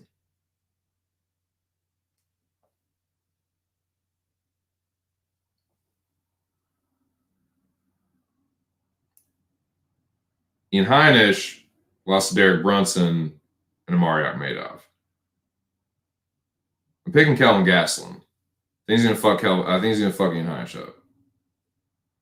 But yeah, that's my take on it. But yeah, I will open it up at the 1:30 mark. I'll open it up. I'll tell you what, we'll go for I'll go for another hour. We'll go for 2.5 hours, boys, today. So that will be until fuck it. I'll just go until 7. I'll go until 7. And then I will retire with the misses. And yeah, we will be doing on Thursday. Myself and my lovely wife will be doing another podcast. So jump in the mix at 6 p.m. Eastern Standard Time on Thursday with me and my better half. We'll be chopping it up. We'll be talking about all kinds of shit. I'm sure she will. She's still grieving over the Overeem loss, but she's a UFC fan, so I'm sure she'll have some things to say about the fights this weekend, and she'll have some shit to say about wrestling. We will talk some WWE for the WWE fans. She's a fucking WWE diehard, dude. I shit you not. So we'll definitely be talking about that. We'll be talking about UFC. We'll be talking about a bunch of things because she had a lot of fun and she has some ideas. She has some ideas brewing. So look forward to that on Thursday at 6 p.m. Eastern Standard Time. Chat mix at 6 with yours truly and my better half. But yeah, she said she had a good time. She really enjoyed talking to you guys. So let me go back to the chat, see what you guys are saying, and then I'll open it up here in a second. We talk about whatever the fuck y'all want for an hour.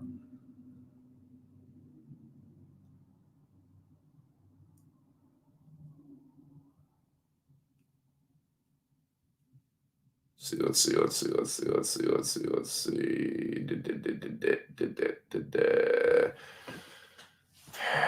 Rear Naked MMA says, I'm steering clear of that fight, though, when I'm putting my bet down. Smart man. We'll come down to the stand-up. I agree here. Johnny Cardone says, Ian has the momentum and trajectory in his favor. I would agree with that. I think that's a fair point. Heinisch has a great takedown defense. I agree. I don't think Gastelum is going to be wrestling with him. Gastelum has fallen in love with his hands, and I don't think he's looking back. So it's going to be a stand-up affair. I know Heinisch lost to Perez, which is a terrible loss, but that was pre-UFC and he's improved tremendously. I would agree with that. That's a fair point. I didn't even mention the Perez loss, but like I really only look at his UFC. Like I think that I don't think that Kelvin Gastelum would have a huge problem with Omari. Or Derek Brunson. I just don't think he would. Heinisch won his last fight, lost the prior two. Yeah, that's true. Shiggy says KG way better stand-up and has the power advantage. I agree. I'm going with Gastelum. I think he's going to knock Heinisch out.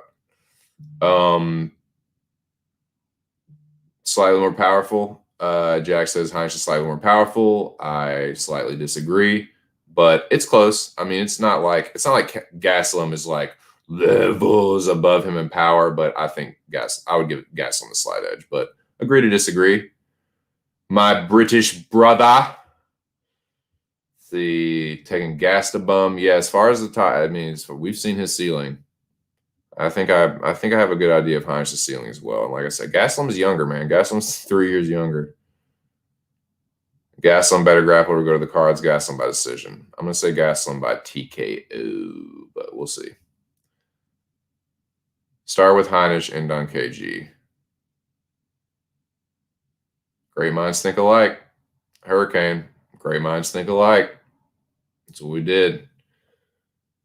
May the force be with you all.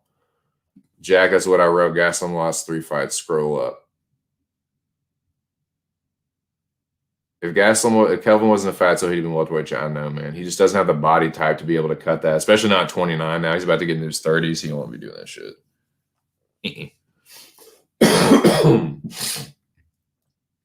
Let's see. Oh, my bad, Alex. Both not coming in good. Yeah. My opinion, Gastelum will keep him down. Win by decision. Sounds like Alex will be picking Gastelum. If he made weight, yeah, probably. Woulda, coulda, shoulda. Yep. Alex says he's taking Maki Pitolo. I'm taking the other dude. Pitonio. Piputo. I'm just kidding. Taking Patolo, thoughts on the fight. Okay, let's talk about that fight. Well, you know what? It's a minute 30. I will now send out the beacon. I will now send out the homing beacon. If you'd like to join us on the ship, send out the beacon, and I will let Boba Fett know. He will hit the U-turn on Slave 1. We'll set it down on the hilltop. The hilltop is the extraction point. Get to the extraction point, send the homing beacon. Send the beacon, send the distress beacon, what have you. Send the distress beacon. I will tell my partner in crime to set the fucking ship down. In the meantime, I'm going to smoke weed, go through this main card. I guess I can start talking about Patolo and what's the fuck. Well, I'm going to go through the chat. Let me drop the link. I will now send out the homing beacon. Copy. Paste.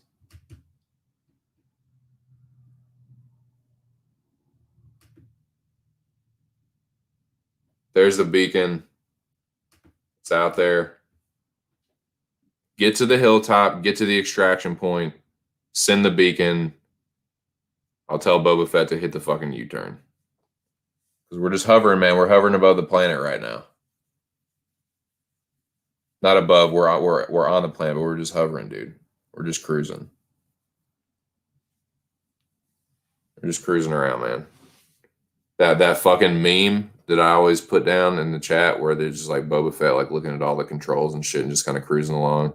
That's what we're doing. And you can't see me, but I'm in the other seat. Because that's how we do it. It's just me and Boba Fett and fucking Fennec, and we're just chilling. Yep. Nick knows. Oh, bro. Oh, yeah. Oh, yeah. She gets pissed when I take the bong. So I had to make a compromise with her.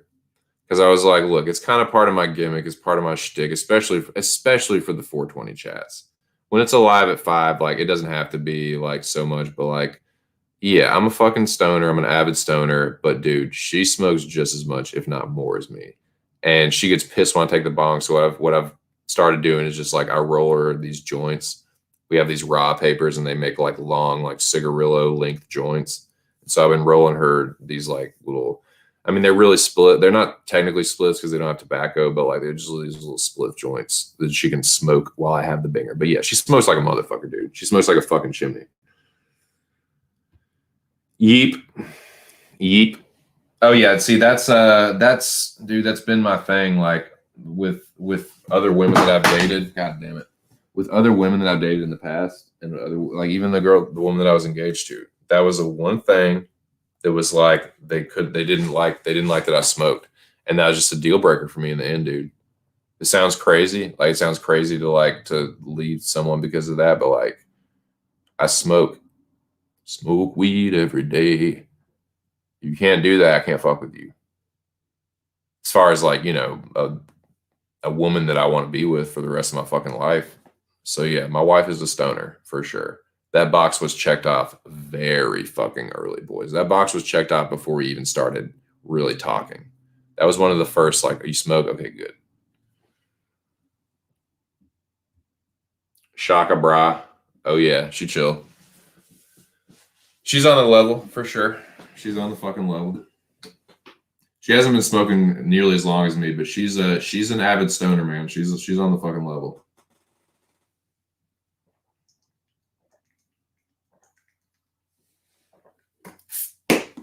But yeah, the beacon's out there, man. Everyone has it. Everyone has the beacon. Send it. Get to the fucking hilltop and send it. I'm not going. He can't go around looking for you.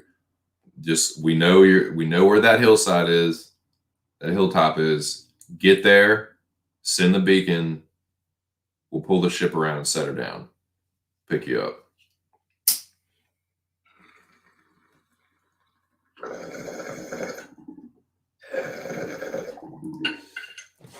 Speaking of that shit, man, we just finished Clone Wars last night.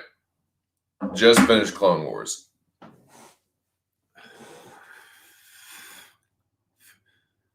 I'm not going to tell you exactly all what I think. I'm going to say that actually, the missus and I are going to do a Clone Wars review without spoilers. A spoiler-free Clone Wars review. But yeah, overall, thought it was really, really fucking good, man. Really fucking good. Was not disappointed in the series at all, man. And started Rebels. Only one episode into it. The animation isn't quite as good, but it's got an interesting story. So yeah, we're starting Rebels, and I might go back and just watch The Mandalorian again. So we watched it, gone through it twice. I might go through it a third time. Yeah, she's not bad. She aight. She aight.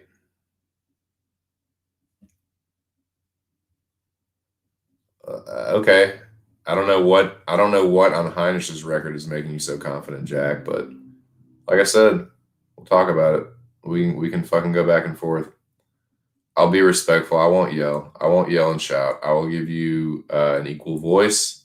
I will remain calm and composed. I will smoke weed and let you give your thoughts on. I'll let you make the case for Ian Heinisch, and I will keep my big fat fucking mouth shut while you do so, if you like. If not, if you're just chilling tonight, that's cool too.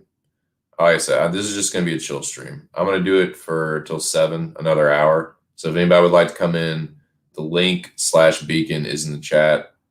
Let me know. Get to the hillside. Let me know. You're more than welcome aboard. Slave One.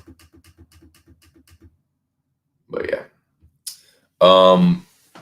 Yeah, well, let's continue to look at this card, boys. Let's continue to look at the card. 11 people in the building. We've been in double digits for a second. I'm damn proud of that, and I appreciate y'all. Now, this motherfucking... What's happening? What's happening in this fucking... Let me pull up this chat, and let me pull up the card.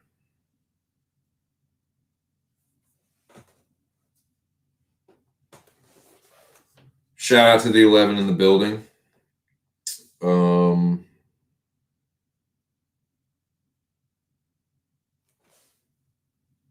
damn it. There we go. Okay. Early prelims, Robertson and Maverick. That's going to be a good one. That's going to be a good fight. And man, yeah, Simone Kelleher could probably headline the prelims, honestly. Simone Kelleher could headline the fucking prelims. I don't know why that's on the early prelims. Jillian Robertson and Miranda Maverick should be the early prelim headliner, in my opinion.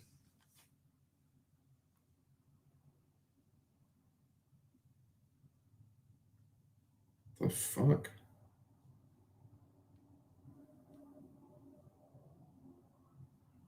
See, Poliana Viana and Mallory Martin. Poliana Viana is Mallory Martin is 1-1. Fucking Poliana Viana. Poliana Viana is fucking 2-3. Yet Poliana Viana and Mallory Martin is on the regular prelims, and fucking Jillian Robertson and Maverick is on the early prelims. That is totally ass backwards. So swap those two out. So actually, yeah, that's what I would do. I would have fucking that fight open up the early prelims. Poliana Viana and fucking what's her fuck headline in the early prelims. That's just shocking to me, dude. Mallory Martin and Poliana Viana should be on the early prelims. That should be the opener. Then Gabe Green and Phil Rowe, and then Jillian Robertson, Miranda Maverick, and move Brian Kelleher and Ricky Simone. I mean, dude, I think that's a better fight than Jim Miller and Bobby Green. I like Bobby Green. Bobby Green's a good fighter, but like Jim Miller, like, come on, man. Like, man, I'm just getting sick of these old motherfuckers that they push so much. Just makes me sick, man. Just let somebody else get a fucking fuck, man. You know, Keller is an active fighter. Simone is an up-and-comer. That should be your prelim headliner. Jim Miller and Bobby Green should be opening the prelims. So, yeah, that's what I would do. If it was me, if I'm setting the schedule, Mallory Martin and Poliana Viana is opening the fight card. The entire fucking thing. They're opening the early prelims, then Gabe Green and Phil Rowe, then Jillian Robertson, Miranda Maverick. That's the early prelims. The regular prelims is going to open with Jim Miller and Bobby Green, and it's going to be headlined by Ricky Simone and Brian Kelleher. Why? That's just easy, man. That's easy. It's fucking stupid. Fucking stupid. Yeah, salute to the 8 people in the building. Yeah, I need to tape that one, but pre-tape, I'm leaning Macy Barber. I kind of believe in Macy Barber. Here says he's got Viana. I mean, yeah, she deserves to be on television, but does she deserve to be in the fucking, like, the prelims of a fucking UFC card when Jillian Robertson and Mallory Martin are way better? I mean, Miranda Maverick are way better fighters. That's a way better fight. Yeah, it's going to be hard to like, you know Clint's going to pick her. You know Clint is like the biggest Jillian Robertson simp I've ever seen. But yeah, shout out to Clint. I like Clint all right. I don't really have a problem with Clint. He ain't done nothing to me, I don't think. I understand he's not everyone's cup of tea, but I don't really have a problem with Clint. Not that I don't watch his stuff a whole lot, but I don't dislike him. I don't hate Clint or anything. He's never done anything to me, so it is what it is. Shout out to Clint. He will definitely be picking Jillian Robertson, but Clint will hit some underdog bets every now and then too. Taking Martin. The general is taking Martin. But yeah, what do you guys think about? Do you think anybody will take Jillian Robertson in the Mecca? Anyone that's in the Mecca? Alex, Jack, if anybody would like to come aboard the ship, the beacon is out there. But yeah, Clint's cool. Yeah, Clint's pretty cool. Clint is pretty cool. He's very chill. Chill, nice. Bilal Muhammad and Diego Lima. Yeah, I'm a Bilal Muhammad guy, man. I don't really I don't know. Diego Lima is not Douglas Lima. Let's make that very clear. Diego Lima is not Douglas Lima.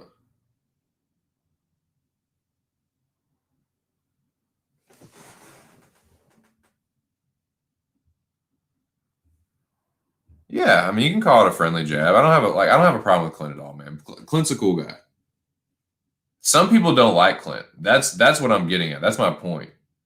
Like, some people don't like Clint. They're like, fuck Clint. Like, it's like, yeah, whatever. Like, well, I don't like love Clint or anything, but I don't have a problem with the guy either. Clint's never done anything to me. It's not like Clint and I are like huge supporters of each other or anything, but like we have a lot of the same like online friends, and he's never done anything to me. So yeah, do your thing, Clint. I want everyone to make as much money as they possibly can, and I want Clint to make as much money as he possibly can. I disagree with a lot of Clint's takes sometimes, but hey, man, yeah, Clint does his thing, man, and I don't wish Clint any ill will at all, man. I wish Clint nothing but the best of luck in all his endeavors. But yeah, he loves Jillian Robertson, dude. Loves Jillian Robertson. Something about Bilal Muhammad rubs me the wrong way.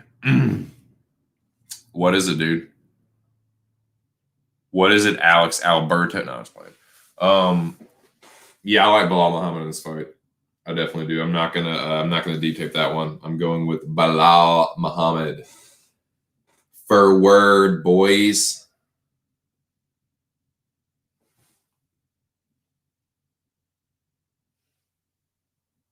But yeah.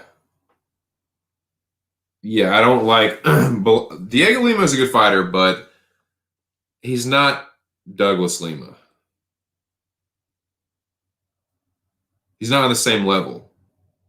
Diego Lima is pretty damn chinny, dude. And I'm not saying that Bilal Muhammad is going to knock him out, but Diego Lima's been knocked out 4 times.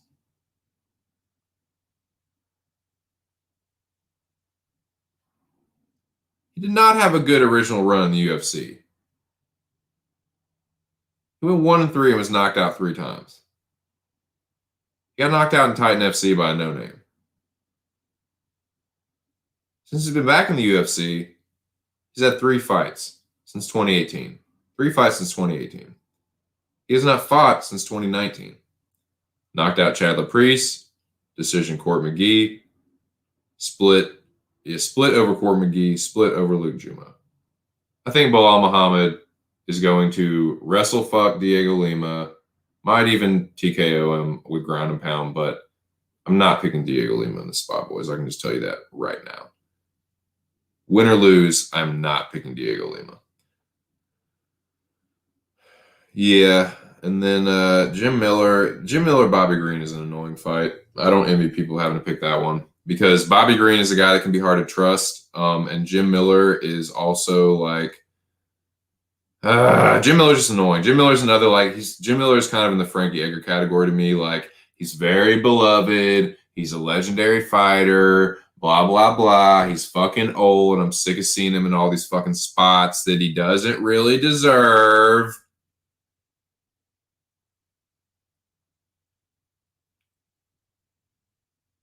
Jim Miller.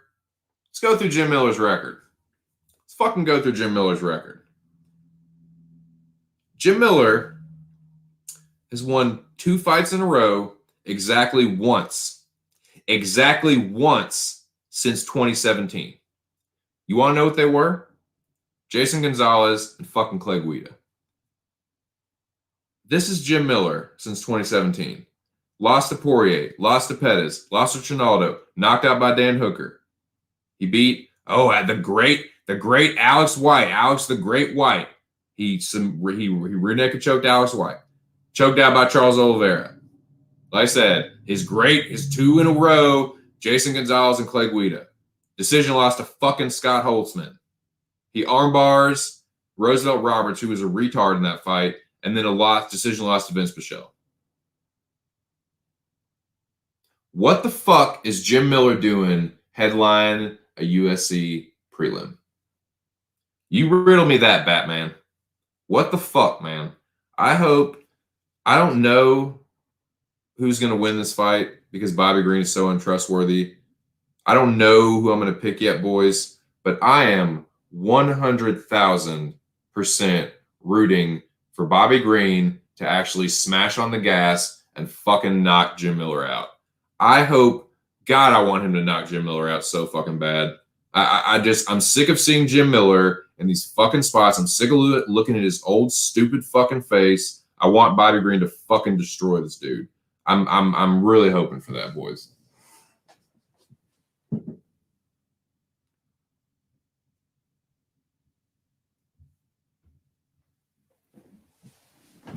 I don't mind the old guys fighting, but they get all these fucking spots they don't deserve just on their name value.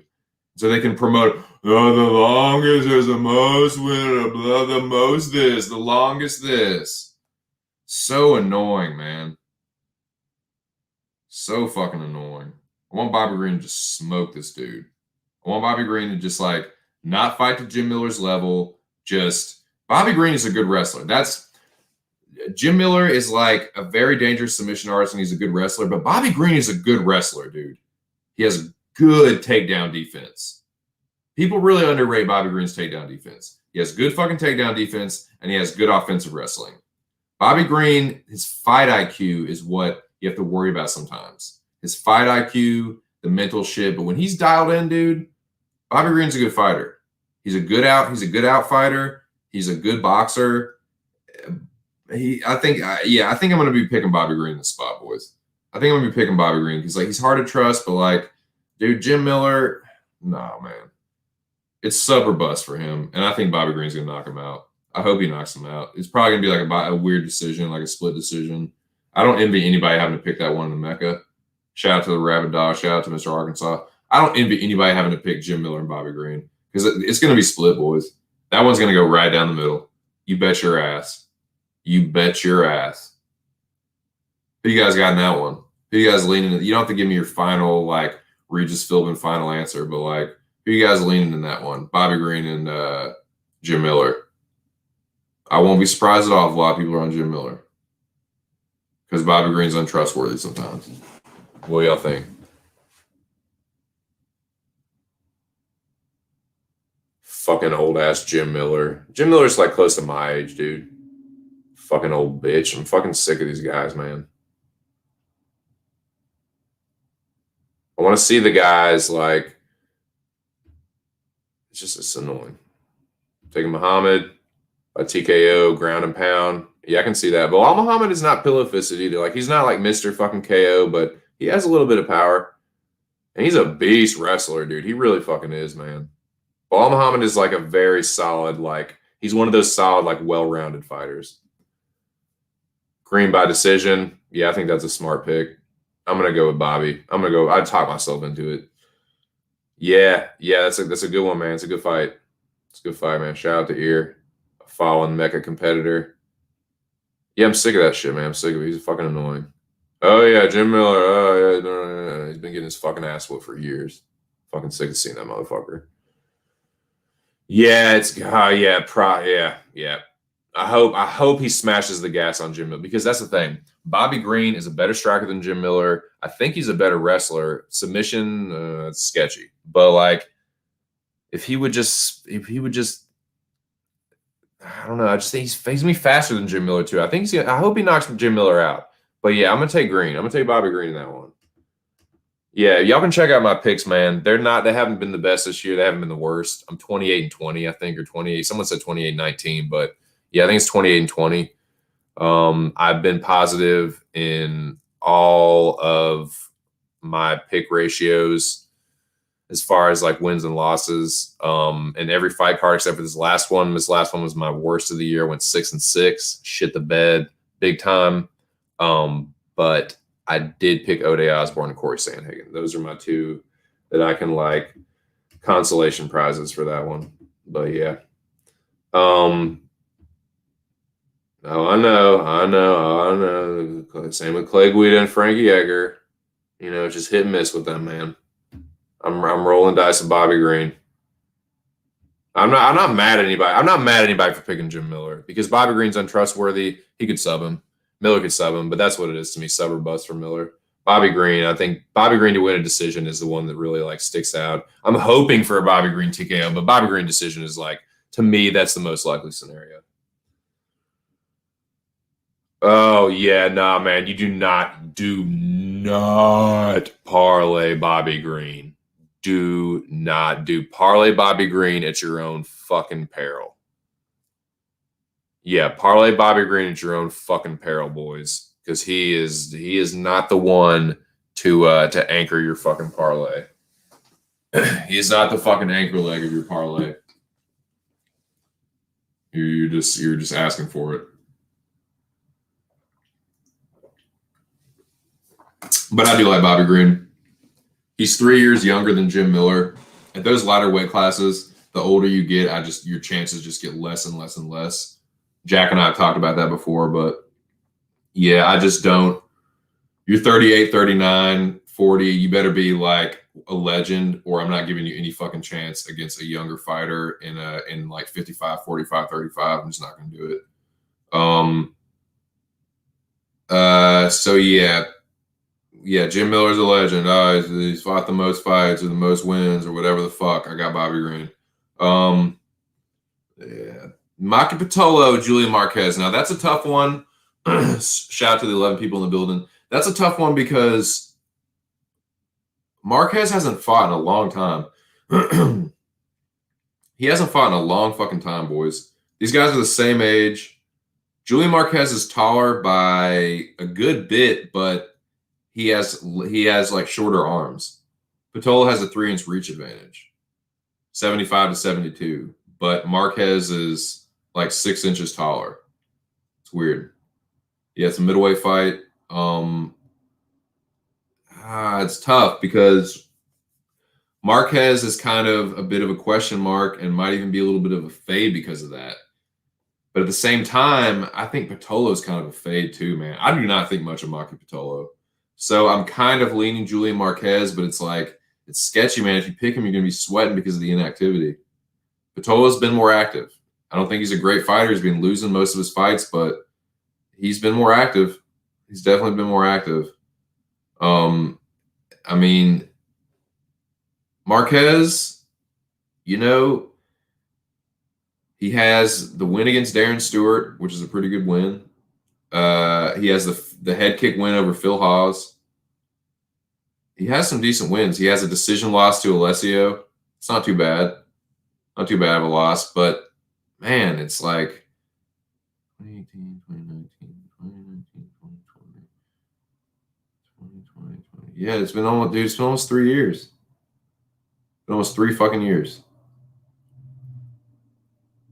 2 years and 7 months or something. But fucking, yeah, I don't know, man. So you're either fading. I feel like it's either a fade on Marquez because of the inactivity or a fade on Patolo for just him being a fucking, like, kind of a jobber. You know, I think that's kind of the breakdown. As my dude Bro Picks would say. Shout out to UFC Bro Picks.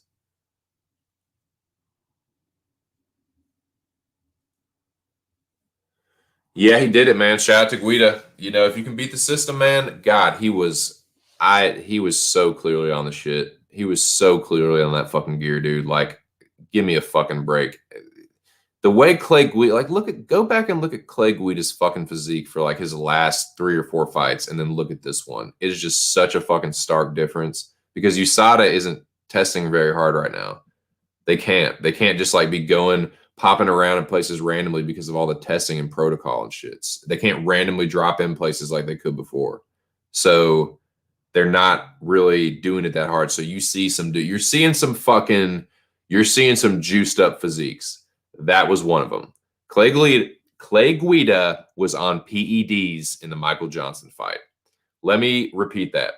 Clay Guida was on PEDs in the Michael Johnson fight. But yeah, you know, if you ain't cheating, you ain't trying. So salute to Clay Guida, man. He got it done. Michael Johnson needs to be fucking cut for that pathetic ass performance. I mean, Michael Johnson looked like he might have been on some shit too, but yeah, that's pathetic, man.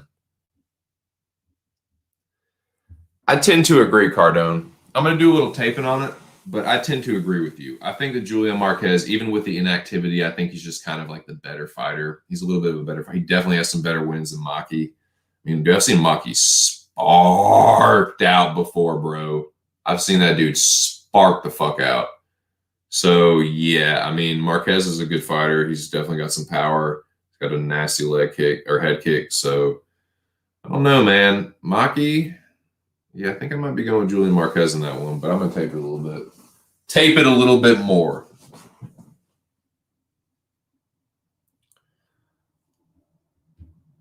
Who got here? Can a man goat shite? Happy 420 to you, Braj. And you know what? Don't mind if I do. Huh. Thank you kindly, 2 cents.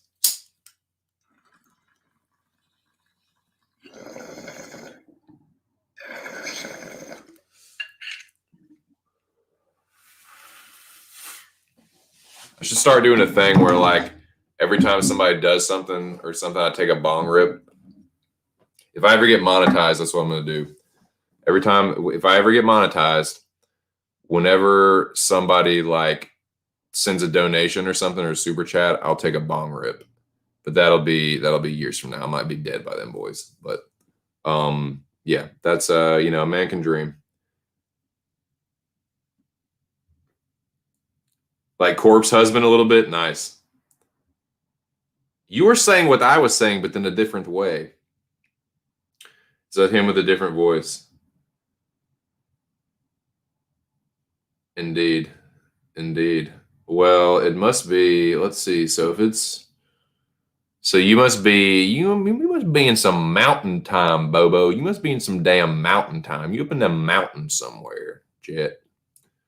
I'm on the East Coast here. If it's 420 for you, yeah, that means you up in the mountain. That's mountain zone. That's the mountain zone, Bo.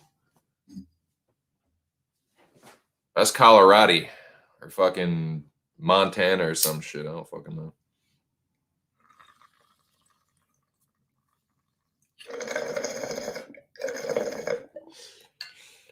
Yeah, what is that? What is fucking Montana? Anybody know? Is Montana fucking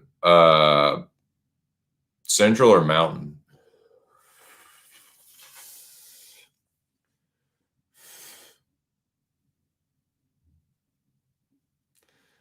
No, you're just saying you're not you're for show not there. You're not for show there. That's funny. Well, thank you for stopping by. I appreciate it. Happy 420. Fucking smoke something. Smoke something, dab something. Ja feel. And a happy 420 to you, Raj. Probably mountain. Yeah. Mountain somewhere. Somewhere, boys. I'm somewhere on the East Coast, I can tell you that. Somewhere on the East Coast, boys.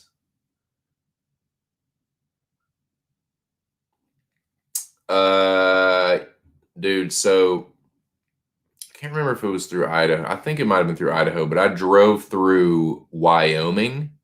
Might have been Idaho and Wyoming, but I know I drove through Wyoming on the way to we were on the way to California. We were taking a cross country trip to California, and yeah, drove through Wyoming, and that shit was fucking crazy because it was late. I drove through like the wee hours of the morning, and I think I drove through and stopped at I stopped driving between like 2 or 3 in the morning, but I drove through. This was the second leg of my driving. Drove 2 legs in the cross country trip to California. I drove from Virginia to Indiana, and I drove from Colorado. No, I drove from Kansas, the very edge of Kansas, to Utah. Yeah, that's what it was. I drove from Virginia to Indiana, and I drove from the very edge of the very western edge of Kansas into Utah. And when I was driving through Wyoming, that shit was eerie as fuck because it was really foggy and it was late at night, and they have these like the street lights that they have for the highways and like the freeways are like really tall above the street or above the highway, and they kind of like arch over, and it looks eerie, dude. It looks like some fucking like space age, like I don't know, some fucking like futuristic shit. Like you're going into like a mega city or something, but you look out kind of and you can kind of like cast a light on like the bluffs that are kind of back there, and yeah, it was fucking eerie looking, man, but it was cool, and I was super fucking high, and it was just like I'd never been that far west before, so yeah, that was like. But I think Idaho might have been in there too somewhere, but I'm pretty sure it was just Wyoming. Pretty sure it was just Wyoming.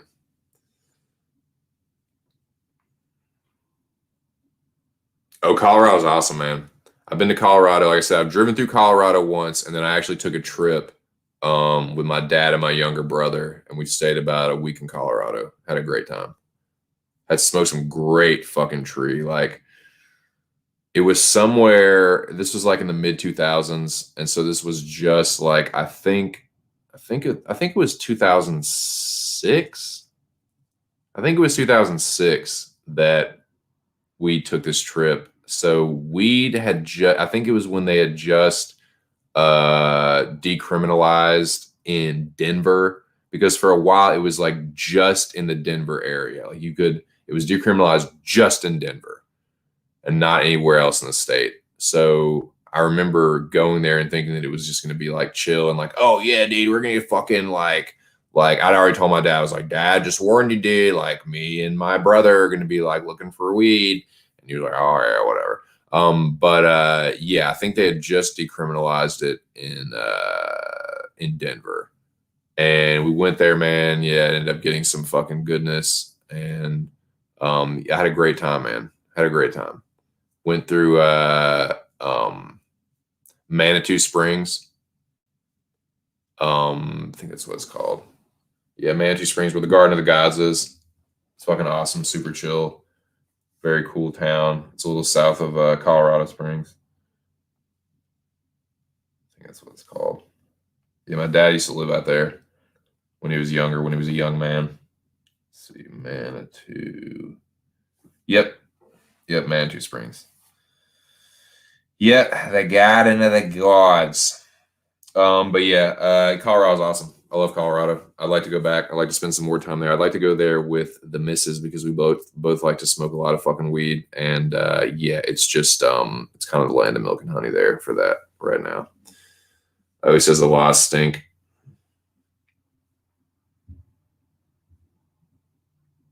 Yeah, so possession, 30 grams or less, no penalties. More than 30 grams is a misdemeanor 1 year. Okay, so they do slap you. If you go over the thing, they slap you pretty hard. That's not chill. More than 30 grams, felony 3 years. So yeah, once you go over, like they'll slap you pretty hard. Yeah. That's Illinois. Okay. That's Illinois. Yeah, that's so where I live now, it is decriminalized. It's not legal, like there's not like it's not fully legalized, like it's not recreational, but it's medical. So if you have your medical card, there's dispensaries and it's decriminalized where I am, but it's not legal. Like you can't like walk if you walk out and like are smoking, like you can still get like fined for it, but you can't get like if you have a small amount, it's not a like you're not going to get thrown in jail, which is chill. Let's see. Yeah, right on with the normal laws. Yeah, post that shit. Um, More than 500. So you're talking like, hold on, let me see. I'm terrible at math in my head. Hold on. Quackalator, 500 divided by 28. And these are all in grams, right? Yeah, hold on. Yeah, so that's like, hold on.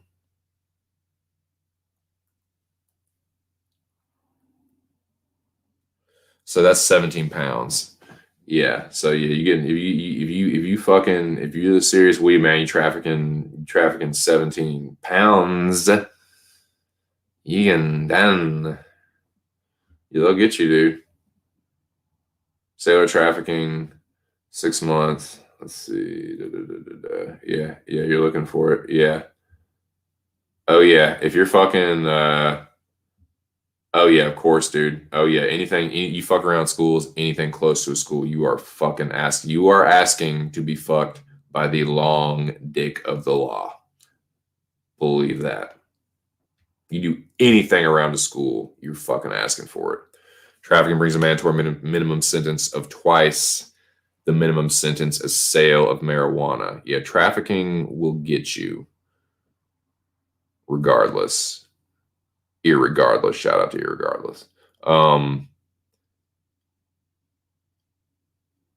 501 grams.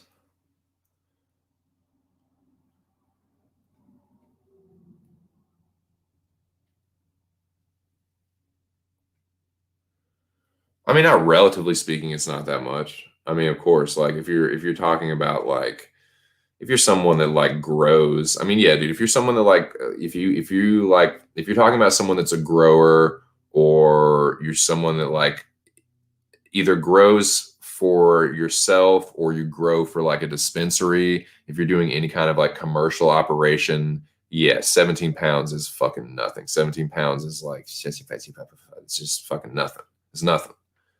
But yeah, like 17 pounds to a layperson or just your average stoner, it's a lot of weed, dude. That's a fucking hell of a yield. 17 pounds is a hell of a yield, my man. I mean, for sure. No bringing in the state, bigger deal than bringing on school property, supposedly in Illinois. Cardone says we got a Fed in the chat or something.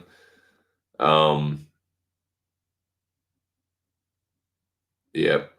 Now he's dropping these are the normal laws. I mean, this is important for people to know. If you live in that state, be informed, man. Know your fucking rights as a citizen. Know your rights. Let me make this loud and clear. Know your rights.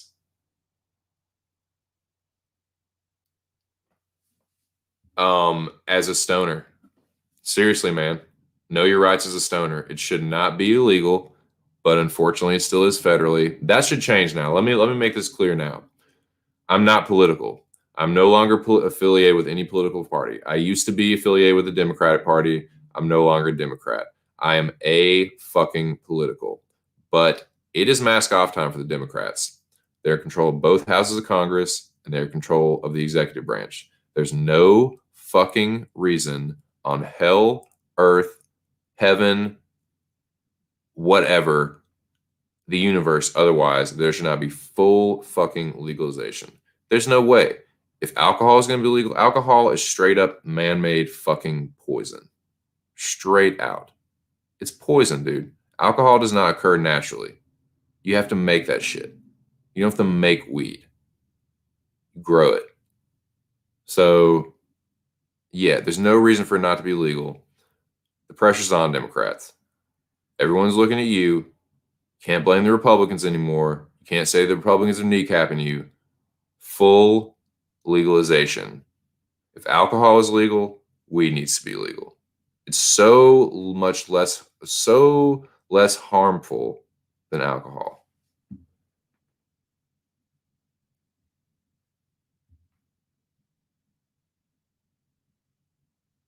I'm pointing out they could charge you with manufacturing. Oh yeah, I mean that's kind of ridiculous. Like, yeah, you're not really they'll get you, man. I mean, yeah, of course, of course. No, that's a good point. That's a good point. Yeah, it's like it shouldn't be. That's just like a grow. That's like a solid grow. That's like 5 plants is not a big grow. That's a good point. That's a good. You have to put in perspective. 5 plants is not a big grow. 5 plants is like a personal grow. And to say that you're manufacturing, like, come on, man. Like you're like 5 plants is like that. That's a good grow. That's a good yield for yourself, you know. And maybe if you're like doing a little something, something may or may not be allegedly, you know. But like, you know what I'm saying? Like, it's not. It's really ridiculous, man.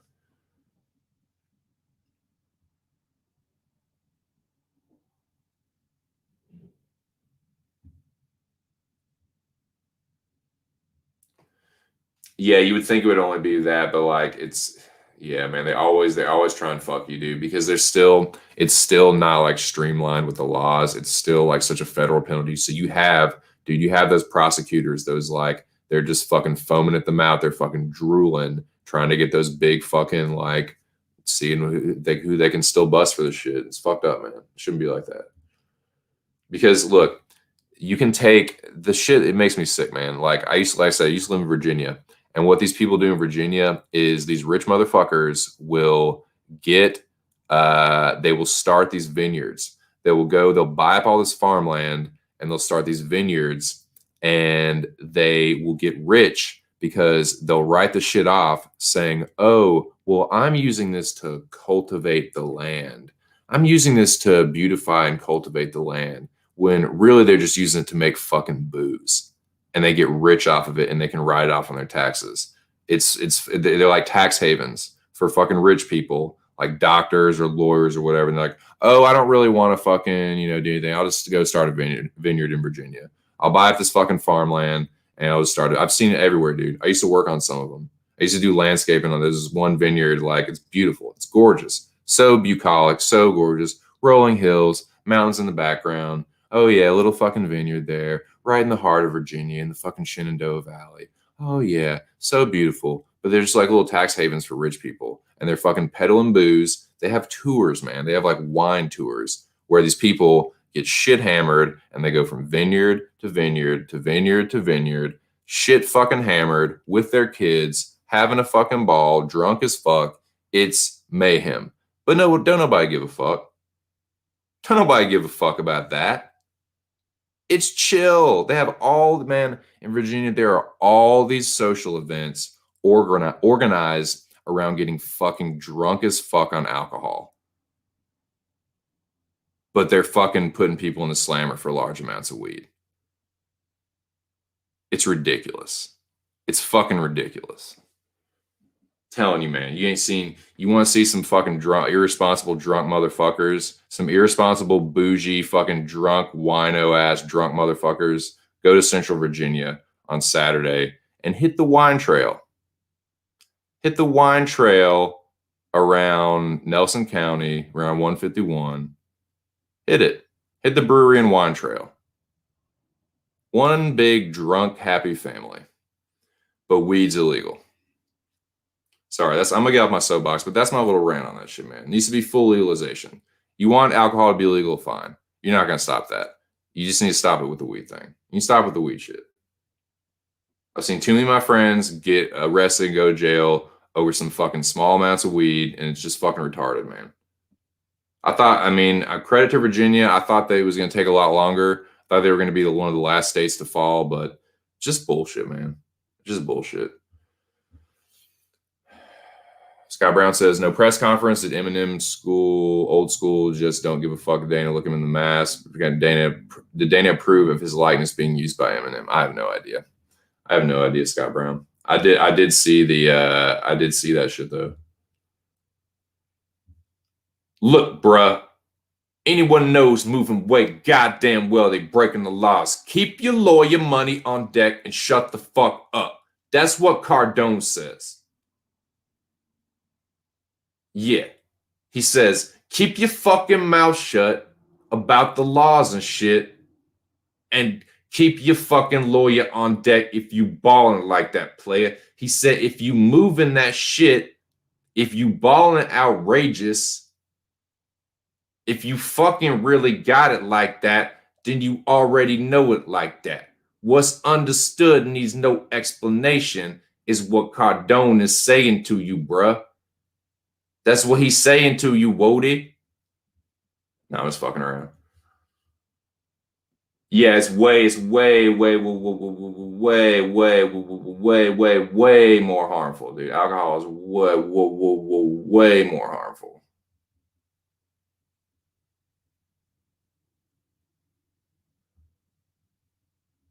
Oh yeah, he's not wearing a mask on his own channel premiere. Oh yeah, Dana. I mean, you know how Dana do. Dana don't care. Dana, you want to talk about somebody that doesn't give a fuck? He probably said that. I guarantee you, when he was asked about the shit about Eminem, they were like, "Dana, what did you think about that? We heard about the Eminem shit. What do you think? What do you guys think Dana said? What do you think he said? I don't give a fuck. I don't give a fuck about Eminem. I'm rich. I'm president of a fucking company. Giving you an idea how much fucking money I make? Dana White, he doesn't give a fuck. He really doesn't. Love or hate Dana, just know that. He does not. Dana White truly does not give a fuck. I don't like Dana White very much. I think he's kind of a fucking scumbag. As a personality, I like him. As some of the shit he says is very funny. He's like I kind of like love to hate Dana White kind of thing. Hate to love him, love to hate him kind of thing. More love to hate him. He's a good like douchebag, like classic, like boss, like big bald head, fucking just meat wad white boy, fucking like just he's just a fucking like just some bro from Boston, like, but he's hilarious. Dana White's hilarious, and he truly does not give a fuck. Truly. I don't give a fuck. The only thing he cares about is illegal streaming. It's fucking illegal.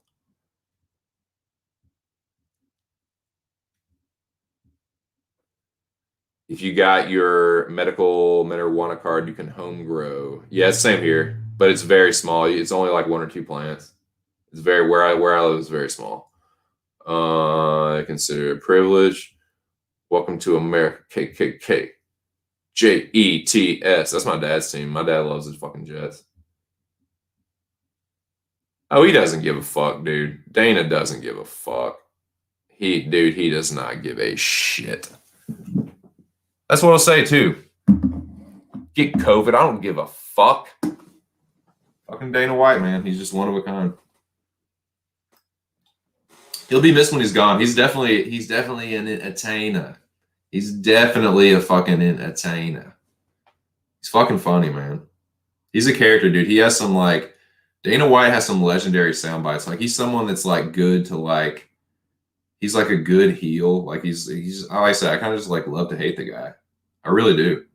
Like I don't know what it would be like without him. I like. There's no one like, dude. I used to be really into watching the post fight press conferences and like paying attention to what the fighters said and how they felt, and especially when they used to do both. When they used to have the guy that like just got the living Christ beaten out of him, they'd have him come to the press conference like all fucked up and like try to like like speak through the bloody lip and a broken jaw or whatever. And but now the only one I give a fuck about is Dana White. Listening to what Dana White has to say at the press conferences, that's the only thing that I really like will tune into. And I don't even do that all the time. But yeah, like Dana White is an irreplaceable character in the UFC. When he stops being the figurehead or out there, like there's no one that's going to be able to take his place. He's an irreplaceable character.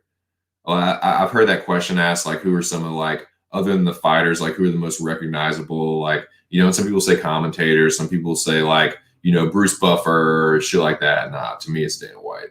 To me it's Dana White.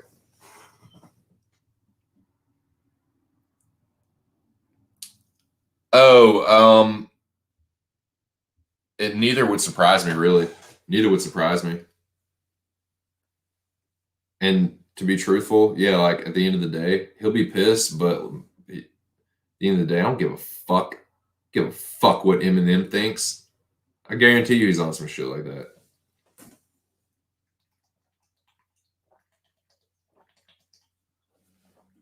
Guarantee it, boys. So we got about 15 minutes left. What would y'all like to talk about, man? We got 11 people in the building. Looks like I'm going to be rolling solo. Me and Boba Fett just cruising. So let me know, man. What do you want to talk about? 10 people in the building. What do the 10 people in the building want to talk about for these last 15 minutes? Chat controlled. Chat generated stream for 15 minutes. So y'all talk to me, man. Y'all talk to me now.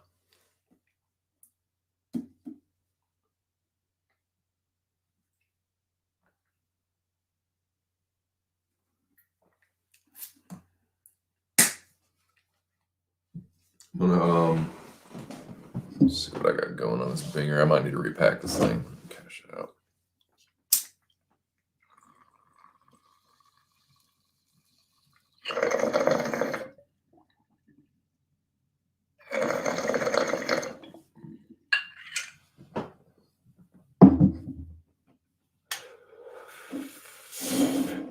Yeah, appreciate y'all being here. I will be back tomorrow, and we'll pick up right where we left off, boys. Continue to talk about this card. Continue to hype this shit up. Continue to hype the Mecca up. Matter of fact, I'm going to talk a little Mecca, and then whatever you guys had said in the chat, we'll talk about that to close it out. But I want to talk a little bit about this Mecca before I get ahead of myself. Because what'll happen is someone will bring something up, and I'll just start rambling about it, and then I'll forget that the Mecca's going on and all this shit, and I do not want to do that. Because while the Mecca is going on, this will be a Mecca hype channel. Believe that shit.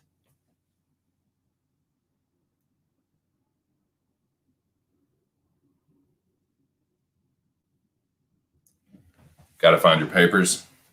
So yeah, let's talk about the Mecca. I do want to put a little shine on the motherfucking sensational 7. That's what I'm calling them, man. The sensational 7.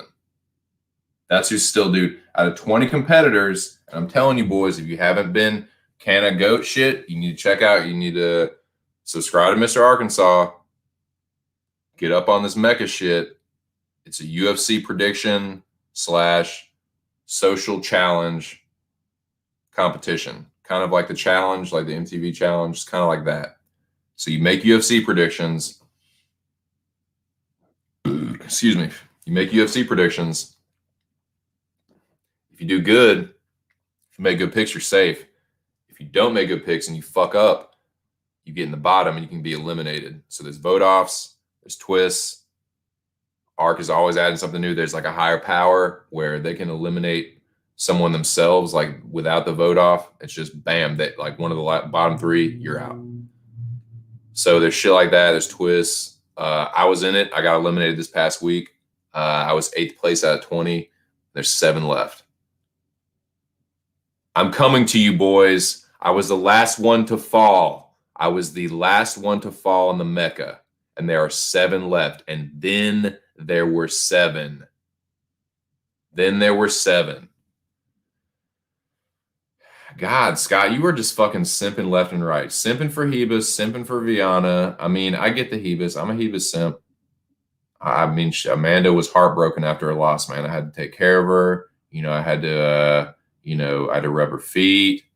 You know, I had to do a lot of things, man.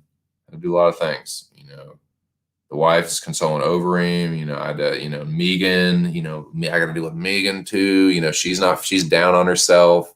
You know, I gotta keep him happy, man. But yeah, you getting on that sim shit too, dog. Getting all on that sim shit too.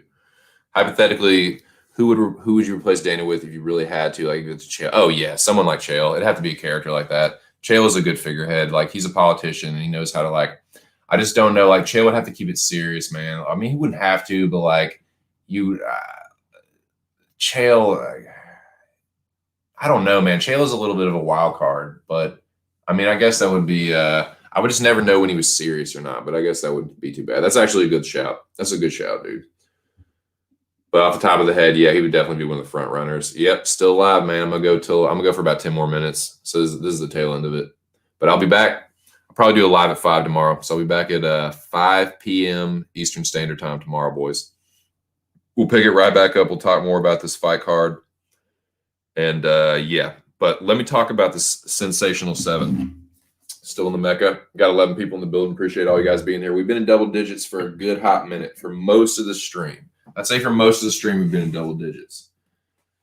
But let me get to the 7. Let me get to the 7. Like the boys. I like the boys, man. I enjoyed. The first season was definitely better, but the second season was pretty good too. On the boys on Amazon. That superhero show, kind of like a dark superhero show. All right, here we go.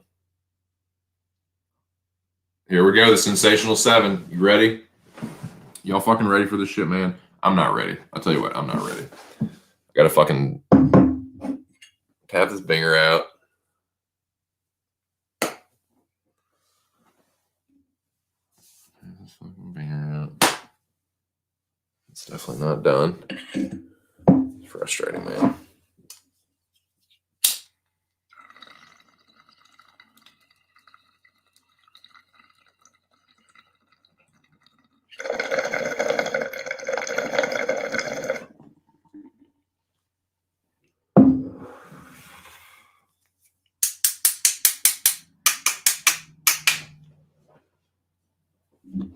Twelve people in the building. Salute to ye. Salute to ye.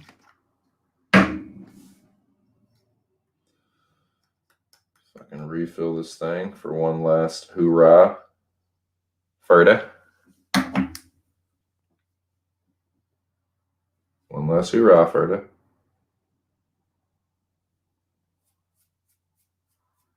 Now, let's go over this fucking sensational 7. You ready, boys? You ready to see who's still left in the Mecca? Shout out to the Rabbit Dog, Mr. Arkansas. Subscribe to Mr. Arkansas. Get up on this Mecca shit. Mr. Arkansas, in my opinion, is the most entertaining channel on YouTube, and the Mecca is the most challenging, the most fun, like the most entertaining, like competition that I've ever been a part of, dude. I just got eliminated from it, and I'm still just so fucking psyched to talk about it, and I'm so interested to see who's going to win this fucking thing. And yeah, man. Let's just end on a little Mecca note, and then I will see what some of you guys are saying in the chat. What's Canna mentioned something about a documentary. I'll have to look at that. But yeah, let's go over the sensational 7, man. These are the 7 people that are still left in the Mecca. So Goat Shite, like I said, it's a UFC predictor social game, and there's some big channels involved in this, man. Some channels that are pretty known in this community, this online MMA community, this online UFC community, YouTube shit. There's some guys that are pretty well known around here. Some pretty famous cappers and predictors. Some of which are still in. Some of which just got eliminated. The Mecca is indiscriminate. It's unrelenting. It's brutal. It's challenging as fuck. You have to get your picks right, man. You have to be a good predictor. You have to be a consistently good predictor. If you have one bad week, you are fucked. This year, I haven't had any negative ratios. Went 6-4, went 9-5, and went 7-4. The week I went 9-5, I was on the fucking chopping block. I was up for elimination and I went 9-5. You have to be better than good. You have to be fucking elite with your picks every fucking week, or you are going to be up for elimination in the Mecca. So I went through the gauntlet, the card that was on Saturday, the one that was on Wednesday, and the one that was on the next Saturday. I made it through those. Like I said, 6-4, 9-5, 7-4. It was enough to make it through 3 weeks. This last week, I shit the bed. Went 6-6. And check it out. Shout out to my dude Bro Picks. Bro Picks is still in the Mecca. I ended up getting eliminated after 2 votes. Both were tied. Had to have a tiebreaker. And it went to the guy with the lowest score. But I had a better record than him. I went 6-6. He went 5-7. But he had more points than me. It's based on a point system. So shout out to Bro Picks, man. He's still in the fucking Mecca. He picked the right fighters. It's not about just picking the winners. It's about picking the right winners. And it's ruthless. So getting the fights right is the only thing that'll save you. And the more winners you get right, the more chances you have to score more points. So it's not about bets.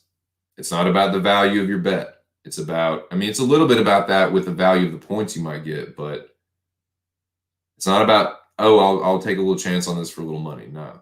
If you fuck up, you're not just losing a little bit of money. You're losing your spot in the Mecca.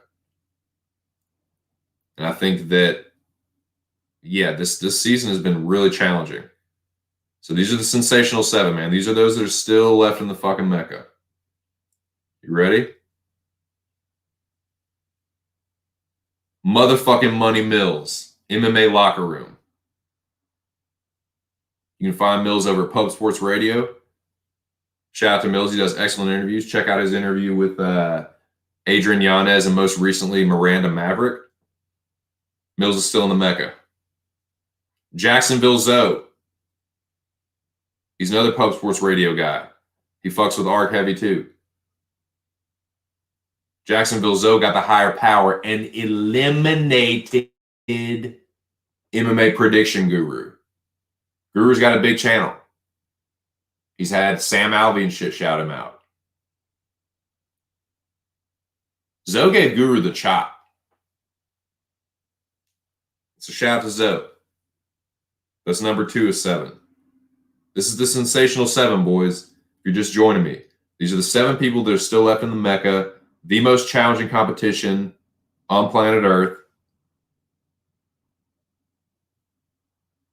This is number 3. I mentioned it a little before. My dude UFC Bro Picks. Still in the Mecca. Survived the executions of week 4. He was in the bottom 4. It was Guru, Bro Picks, MMA KO, and yours truly. Guru got the chop right off the fucking bat. Who's the higher power? Zoe. Hey, Guru, you're gone. Boom, just like that. So Guru was out. Then MMA KO got voted out. And then your boy went to the tie break. So out of the 4 of us, Bro Picks went on. Bro Picks is still in the fucking Mecca. Shout out to my dude Bro Picks. Shout out to Keith. So that's 3. All right. Number 4. Still in the Mecca. Hold on. know this fucking thing going on already, dude. Dude, big lighters are not what they used to be. They're still better than the cheap ones, but dude, they're not what they used to be, man.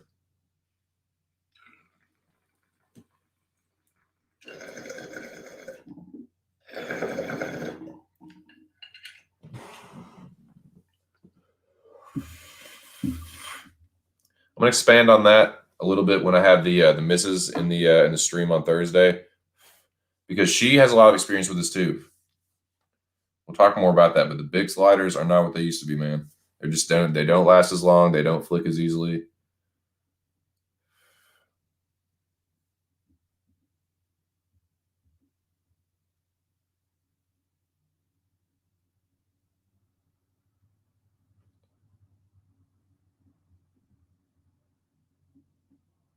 Zoe is a bottom. Need to max bet.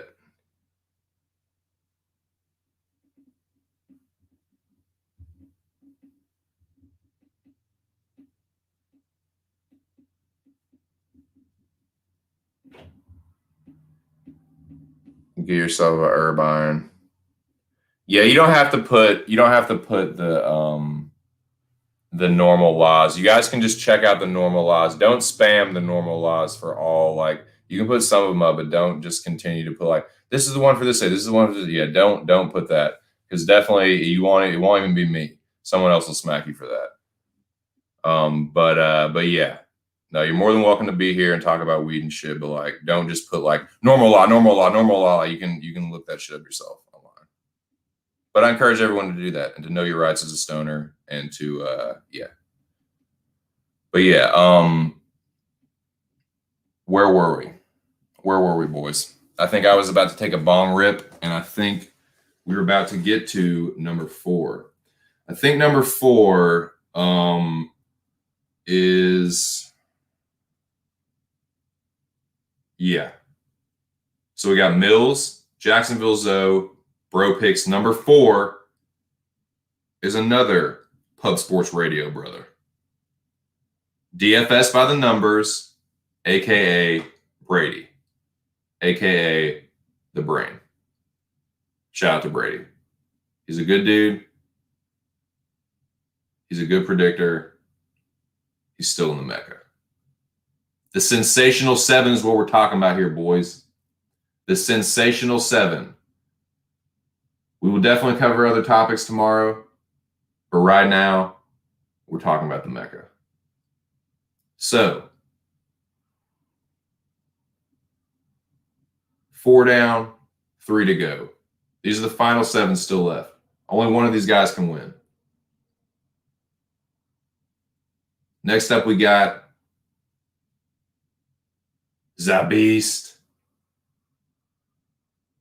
Zabist, formerly known as Zabit. Zabist got the higher power 2 weeks in a row. He got it in week 2 and week 3.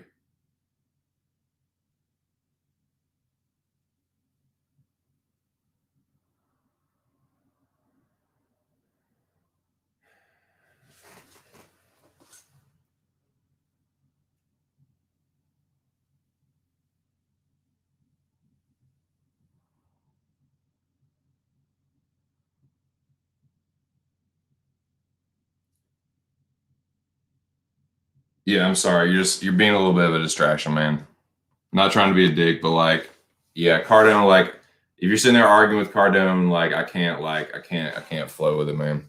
But yeah, you're not banned or anything, but just chill the fuck out with putting all the like the weed laws and shit. Like, just fucking go with the flow of the conversation, man. Maybe sit back and just listen to what the fuck I'm talking about this Mecca shit. You know what I'm saying? It'll be time to talk about the weed, dude. I'm sitting here smoking weed. We're chilling. We're talking. But I put in the description, it's a 420 chat session. In the chat session, you can see the topics: UFC 258 and the Mecca. So while you're in timeout for 5 minutes, that's what I'm saying. I'm not like, fuck you. I'm not like, get the fuck out of here and don't come back.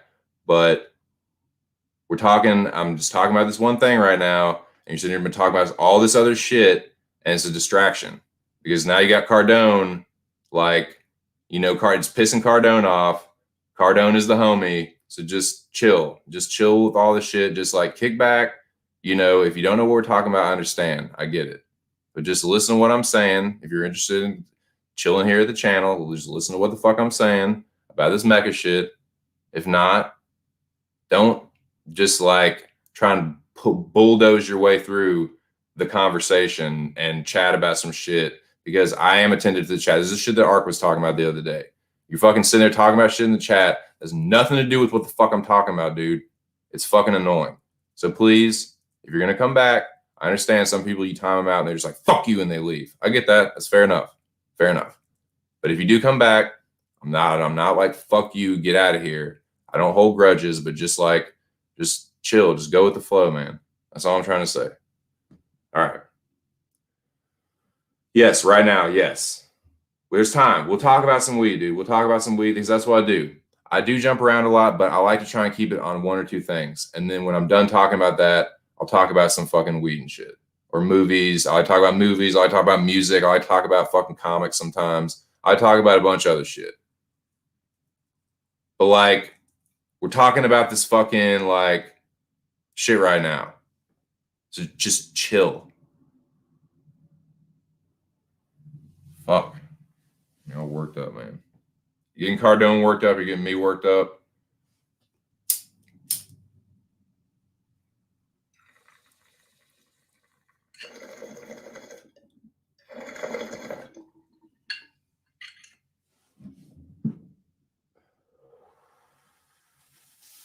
Peace, Scott.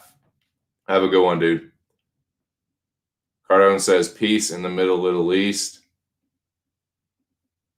Yeah, it's like, I don't mind, man. I don't mind you being here chilling. I don't mind you talking about stuff. But it's like, dude, you're just like one thing after another, after another, after another, after another, after another, after another, after another, after another. It's like, you're hogging the chat, bro. Chill. This is the first time I've fucking seen you.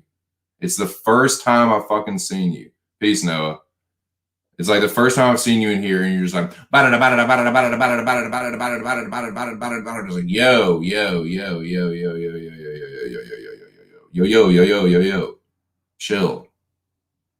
Chill. That's what I'm saying.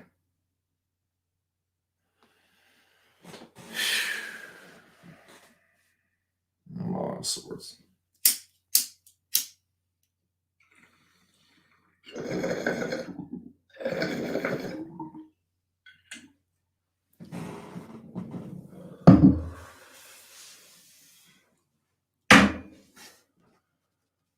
Now,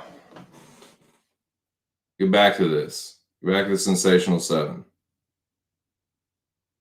We got MMA Locker Room, motherfucking Jacksonville Zoe, motherfucking Bro Picks, motherfucking DFS by the Numbers Brady's, motherfucking Zabis. Now we got the original winner of the Predictor Wars, KCOH MMA.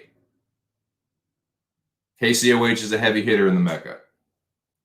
KCOH is a known predictor. KCOH be hitting them parlays.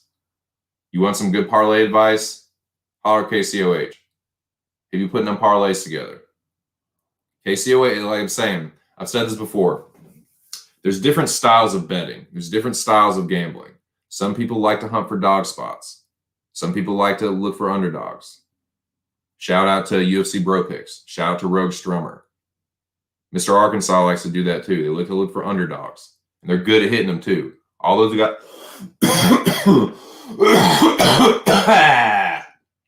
All those guys I just mentioned, they're good at hitting underdogs. They're good at fucking hitting underdogs. And a guy like KCOH is good at hitting parlays. He's good at hitting those fucking parlays, man. So he is one of the Sensational 7. Yep, said that right. All these guys, all the people I'm mentioning, they all have a pretty good chance of winning it. They're not like separated from each other that much, really, relatively speaking. But yeah, that's number 5. KCOH. 2 more left.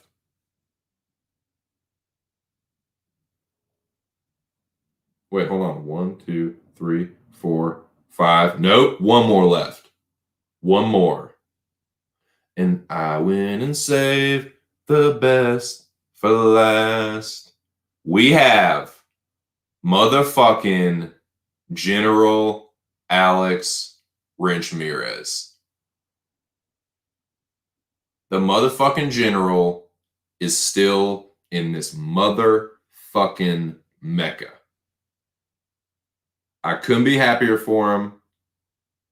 I am not even going to lie, boys. I'm pulling for Alex. I want Alex Ramirez to win the Mecca more than anybody else. I'm pulling for him.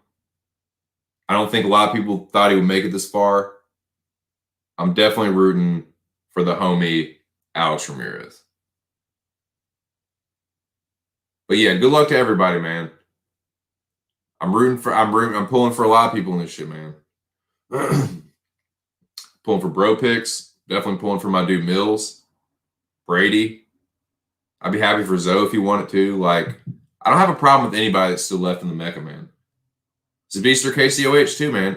I'm cool with both of those guys. I don't have a problem with anybody that's still left in the Mecca. I'd be happy for any one of them to win it. I think they all have a good chance to win it.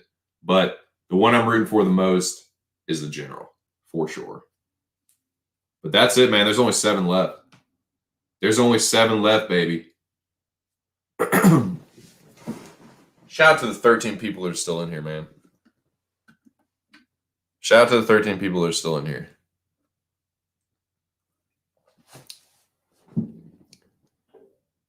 Fuck it, boys. We'll go 3 hours. 15 minutes left.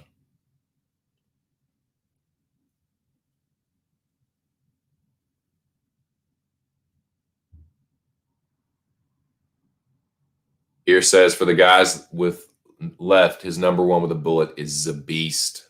Ear is pulling for Zabist.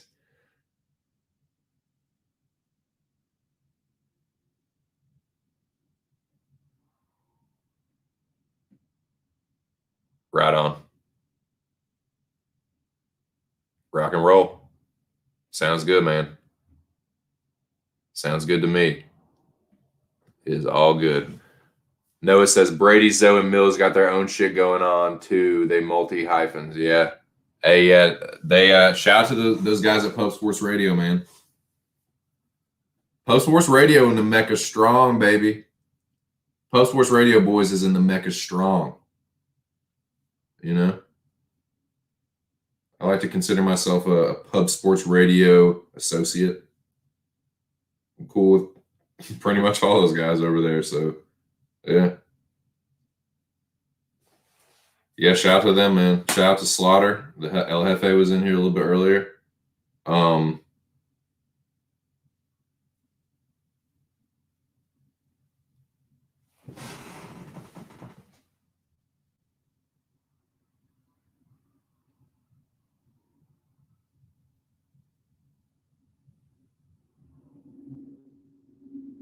Please don't delete any of me messages.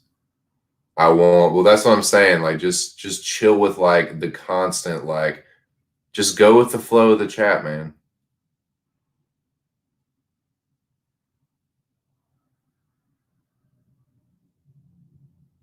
Yeah, just like chill, dude. Like, I've never seen you before. There'll be a time to talk about weed. Trust me, there will be. There'll be some streams where I just talk about that.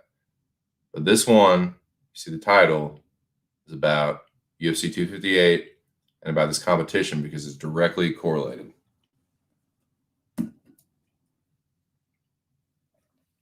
Now that we got that sorted, if this fucking larder doesn't work, there we go.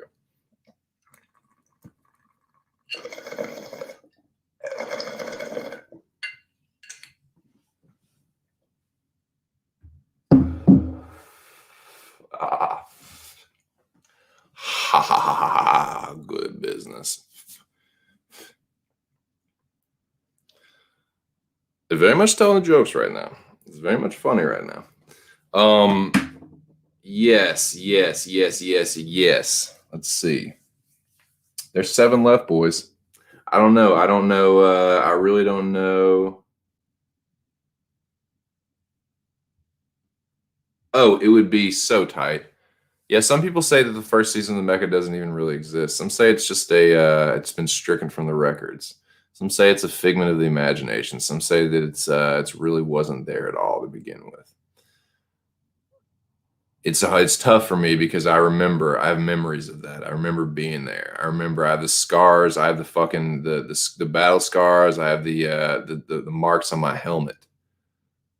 But it's almost like a shadow. It's like a shadow mission. You're not really supposed to talk. Like it just never really happened. You know what I mean? Like it's just kind of just it was just kind of a it was kind of like a I don't know. I wouldn't say it's anything. I wouldn't say that it went bad, but it was just kind of like it was just kind of an experiment, like an experiment that wasn't supposed to happen, or may well no, it was supposed to happen. It was an experiment. Let's see how can I put this. It was an experiment that like went crazy, and it was an experiment. Let's put it like that. So, but Arcus made allusions to the fact that this could actually be the first like real season of the Mecca. Is what I'm getting at. That's what I'm driving at. That's what I'm driving at.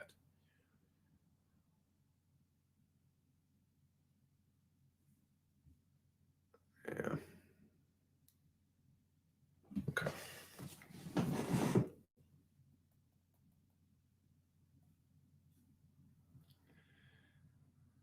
You just like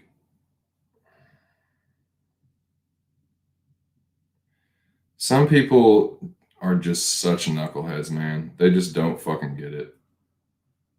You are just fucking hard headed. Shut the fuck up talking about weed for 2 fucking seconds. You fucking numbskull.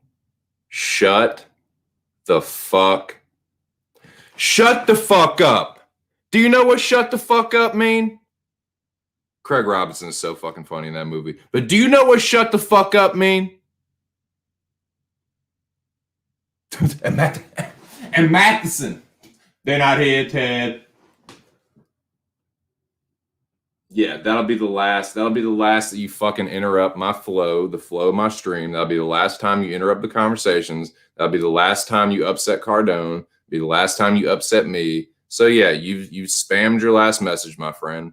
It's no fucking, I'm not like I wish you would die or anything, but you're just too fucking annoying. You don't fucking listen to anybody. This is my fucking channel. It's not listen to how much I know about weed and what I use and what kind of lighter. You don't use hemp wick? I don't give a fuck about that right now, dude. We're talking about the Mecca. We're not talking about how much you fucking know about weed and what fucking weed laws you know. You're probably some young kid that just starts fucking smoking weed and you're all fucking about it. Oh, it's 17 pounds. That's not a lot. I know, big baller. I know you're some big fucking baller. You're fucking annoying, man. You're annoying. You're just making stoners look bad. You're making us look like shiftless layabouts. It's fucking obnoxious. I'm doing something here. I'm talking about something here. I'm talking about something here that 12 people in this fucking chat are interested in. They're not interested in whether you use hemp wick or a lighter or fucking. You don't use hemp wick, dude. You don't fucking light the hemp wick. No, because that's fucking annoying. To wrap a hemp, I know people that do that. You wrap the hemp wick around your lighter, and then you just light the hemp wick, and then you just burns it down, and it's fucking annoying to have to do that because then the shit gets everywhere. The shit burns off the fucking thing, and it fucking gets flicked everywhere. It's messy. It's annoying. I'm gonna be dead in 50 years anyway. I use a fucking lighter. I don't give a fuck. Shut the fuck up about that when I'm talking about the Mecca. It doesn't matter because you're not going to be back here anymore. But shut the fuck up. When someone smacks you with a wrench and times you out, is giving you a warning. You didn't heed the warning. You don't fucking listen, so you get fucking banned. Fuck off. Like Cyrus said, fuck off somewhere. I got work to do. Fucking numbskull. Fucking hard-headed, non-listening ass motherfucker. Shut the fuck up, dude. Go fucking take 1,000 dabs. Get out of my fucking face. I was trying to prove how much you know about something. I don't give a fuck.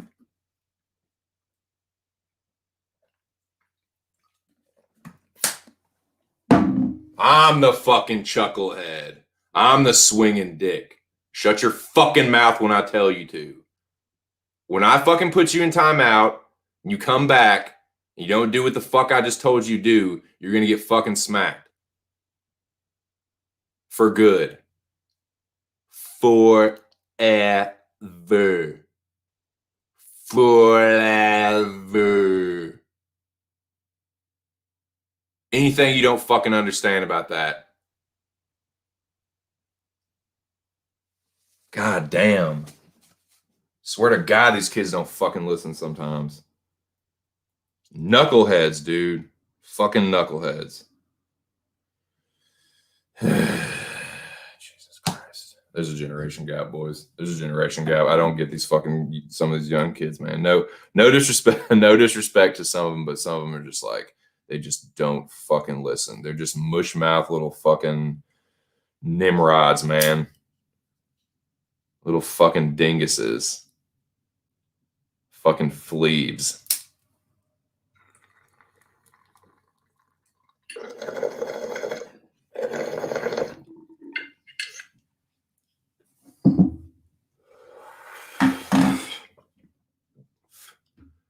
Yeah, exactly. It ain't no 3 strikes and you're out, boy. We ain't playing baseball. It's a fucking warning shot. The next one's going through your fucking head. Feel me?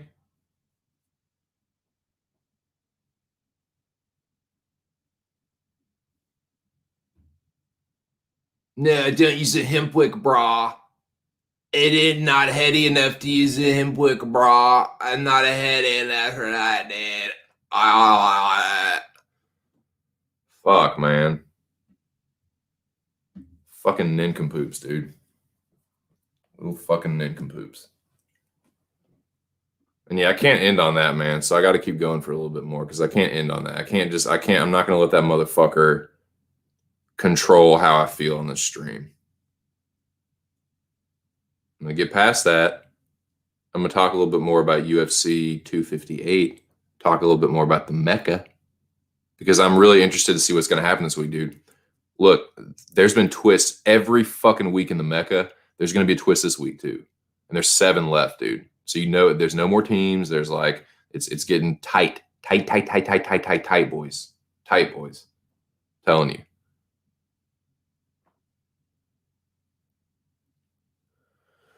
So yeah, so I heard some people say who they think's gonna win. Like I'm pulling for Alex. As far as who I think is actually gonna win, man, who knows? Who fucking knows? Yeah, dude, that's a good call. That's a good shout. Yeah, I mean, I'm not just saying this. I really think that the people who are left, they all pretty much have an equal chance. You know what I mean? Like, I don't think there's like the gap in predicting ability is not really that big between any one of them. I think they all pretty much have an equal chance. Zabist, KCOH, Brady, Zoe, Mills, Bro Picks, and the General. I think they all have a decent shot. They've all been predicting well. You know?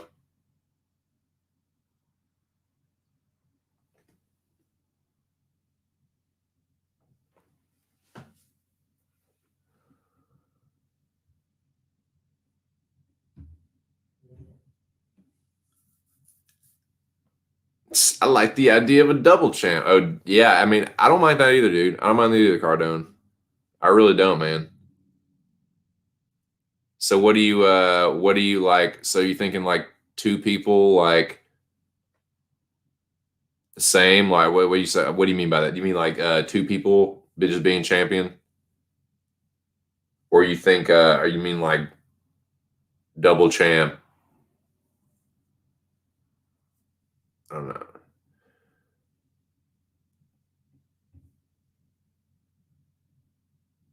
Oh yeah, if he does. Yeah, yeah, yeah. Oh Christ. Okay. Yeah, I see, and I'm pretty sure it's you. I'm pretty sure you're the same person, but I'm just gonna have fun. I'm gonna have fun with the wrench today, boys. I just feel like swinging the wrench today. Nope, no high back. I'll tell you what you can have back. You can't have a high, but you can have a fucking wrench smacking. You can have a face full of blue wrench and go, oops, upside your head. Say, oops, upside your head. Oops, upside your head. Say, oops, upside your head. Wrench smack.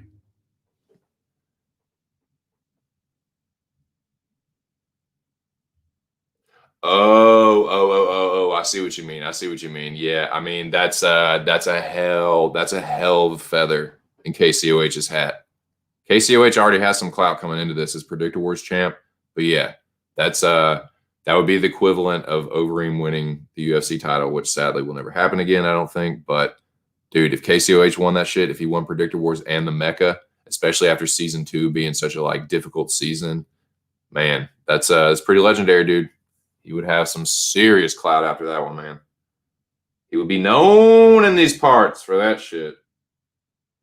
Known for winning a predicting competition. Yeah. Yeah, I feel you. I understand what you're saying now. Yep. I'm a little slow, boys, sometimes. I'm a little slow on the uptake sometimes, boys. But yep, that's what it is, man. 7 left. Everyone's pretty much got an equal shot. Everyone's pretty much got an equal shot. Yeah, I'm not suffering the trolls, man. I'm not suffering the bullshit and the annoying shit. Just fuck off, you know.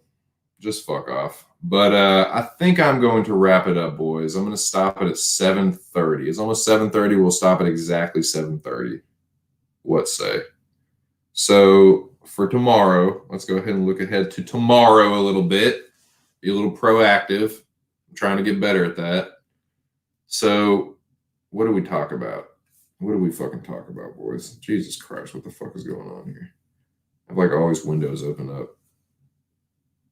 It'd be like one's for like all like there'll be like 3 for UFC stuff, 1 for like some random like Wikipedia shit. And it's just like fuck. UFC sketty. Okay. Yeah, let's talk about tomorrow. We talked a little bit about Gastelum and Heinisch. Let's talk about this one. This will be a good one to get into, to dive into a little bit. Let's talk about Pedro Munoz and Jimmy Rivera, because I think that's going to be one of the closest fights. I think it's going to be a fucking hard fight to predict, and I think that's going to be a divider in the Mecca. I think it's going to be a serious divider in the Mecca, dude.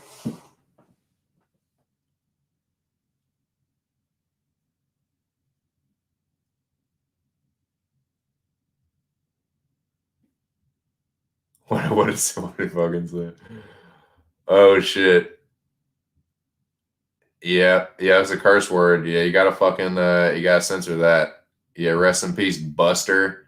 Rest. That's what I was saying yesterday, man. I kind of said this yesterday. Like even guys that don't really come on the stream, like MMA KO.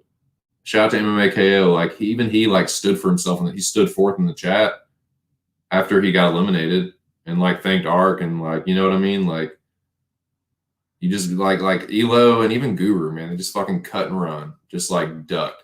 They just duck and run because they're just built that way. Like I don't know, man. I don't know what to say. Like it's just kind of like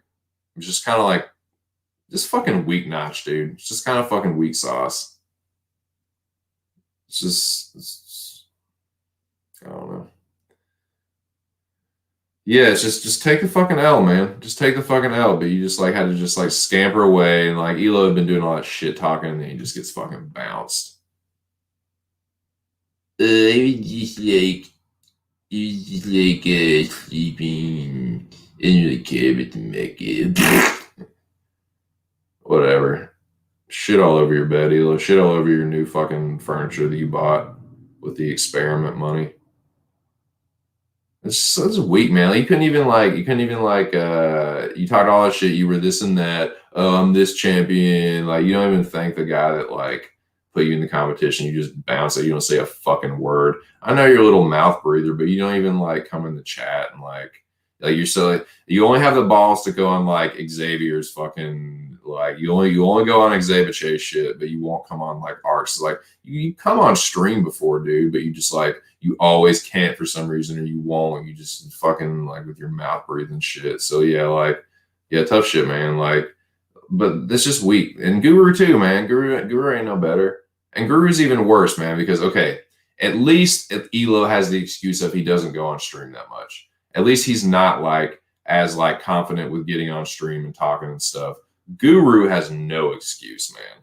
Guru has no fucking excuse. So basically, he was just being a fucking sourpuss.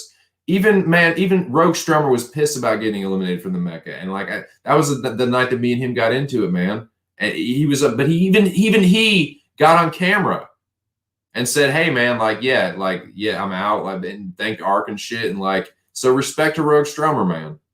Big respect to Rogue Strummer. Fucking Guru and Elo, they didn't have the fortitude to even like take the loss, man. I just got my ass kicked. I had a terrible week. I went 6-6, man. I shit all over the fucking bed and got my fucking sorry ass bounced from the Mecca. With those picks, sure as shit was sorry. I'm not gonna hide from that shit. I didn't want to go on the stream, but I went on, man. Thanked Ark for having me. Fuck, man. And so I appreciate everyone else that did that took their loss like a fucking man, stood forth for themselves, gave some respect to Ark for having him in the competition in the fucking first place. So, yeah. Salute to the fallen members of the Mecca that took their losses like a fucking man.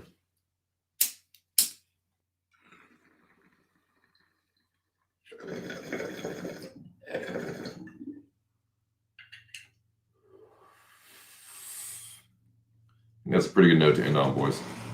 I want to wrap it up. Go eat some dinner. Old lady cooked up some mighty fine smelling victuals, boys.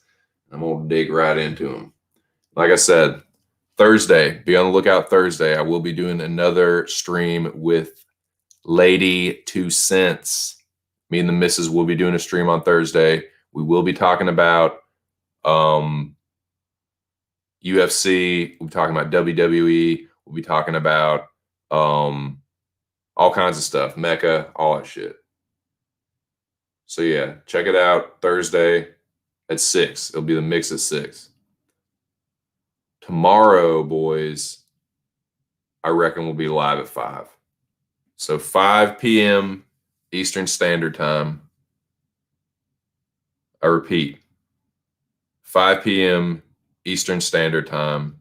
Tomorrow, I will go live. We will pick this up. We will talk about Pedro Munoz and Jimmy Rivera. We will talk some more about Kamaru Usman and Gilbert Burns. We will talk some more in general. We'll talk about the Macy Barber fight, the Macy Barber-Grasso fight. We'll talk about all that shit and more. We'll keep it mostly, just to clarify, we'll keep it mostly on UFC and Mecca. Because like I said, all these fights will correlate to the Mecca and vice versa. Like it's just, they go hand in hand.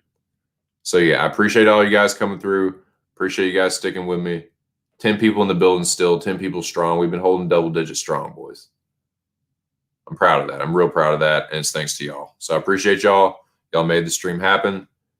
Cardone, Ear, Nick, Noah, even the annoying guy that I had to bounce out of here, man. Sorry, dude. Had to do it.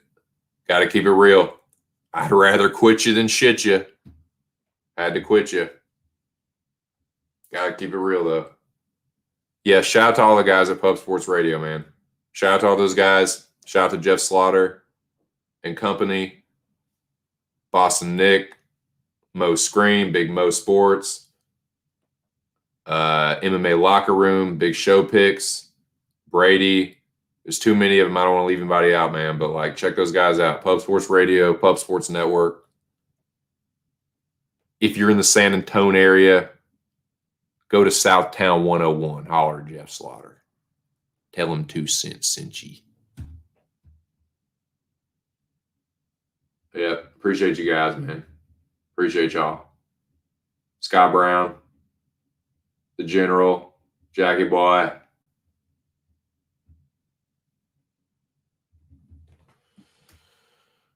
Yep. Scroll back up through this. Yeah, Rear Naked MMA. Appreciate you, man. Jay Shuggy. Appreciate you coming through, man. You've been coming through a lot, dude.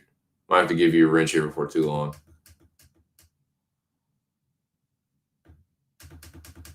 Cardone, you're getting pretty damn close to wrench status yourself, my friend. You're getting pretty close myself. That'll probably be the next wrenches I give will probably be Cardone and Nick Alexander and like yeah, you guys, there's some of you guys, man, I'm really I'm strongly considering wrenching up. But yeah, I don't, it's a thing. It's like you don't want to have too many wrenches, but you don't want to you don't want any anybody getting smacked that you're cool with, that is like a consistent supporter and like someone that's always in the chat chopping it up. You don't want them accidentally hit even, you know what I mean? So there's some guys I'm definitely consider giving wrenches. I would say that I give wrenches to the people that I am coolest with, that I know the most, that I trust the most to be with their discretion. Like the people I've given wrenches to are people that like I trust with what they're going to do with it. And yeah, so just, I would say that. But yeah, boys, I'm going to wrap it up. So thank you to everybody. Big thank you to everybody that came through for real. Shout out to Mr. Arkansas. Shout out to everybody that's still in the Mecca, the sensational 7, as I call it. Week 5. We are in week fucking 5 of the Mecca, boys. Down to 7, and it ain't getting no easier. There are some tough fucking fights to pick on this card. One of them, one of the most tough, in my opinion, is fucking Pedro Munoz and Jimmy Rivera. We're going to talk about that fight tomorrow. We're going to break that one down and a few others. Talk about the main event some more. And just get y'all ready, man. Get y'all ready for this Mecca. Get y'all ready for this fucking fight card. I'll open up the ship, open up the bay door if anybody wants to come aboard and talk about it. I encourage you to. No judgment here, no pressure here. But yeah, man, thank you guys. I appreciate it. I will be back tomorrow. We'll talk Munoz, Rivera. We'll talk about some other ones. But yeah, shout out to Mr. Arkansas. Shout out to the boys over Pub Sports Radio. Shout out to you guys, man. I really appreciate y'all being here. I will be back tomorrow, 5 p.m. Eastern Standard Time. This has been Just My 2 Cents, and I hope to see y'all then. Peace!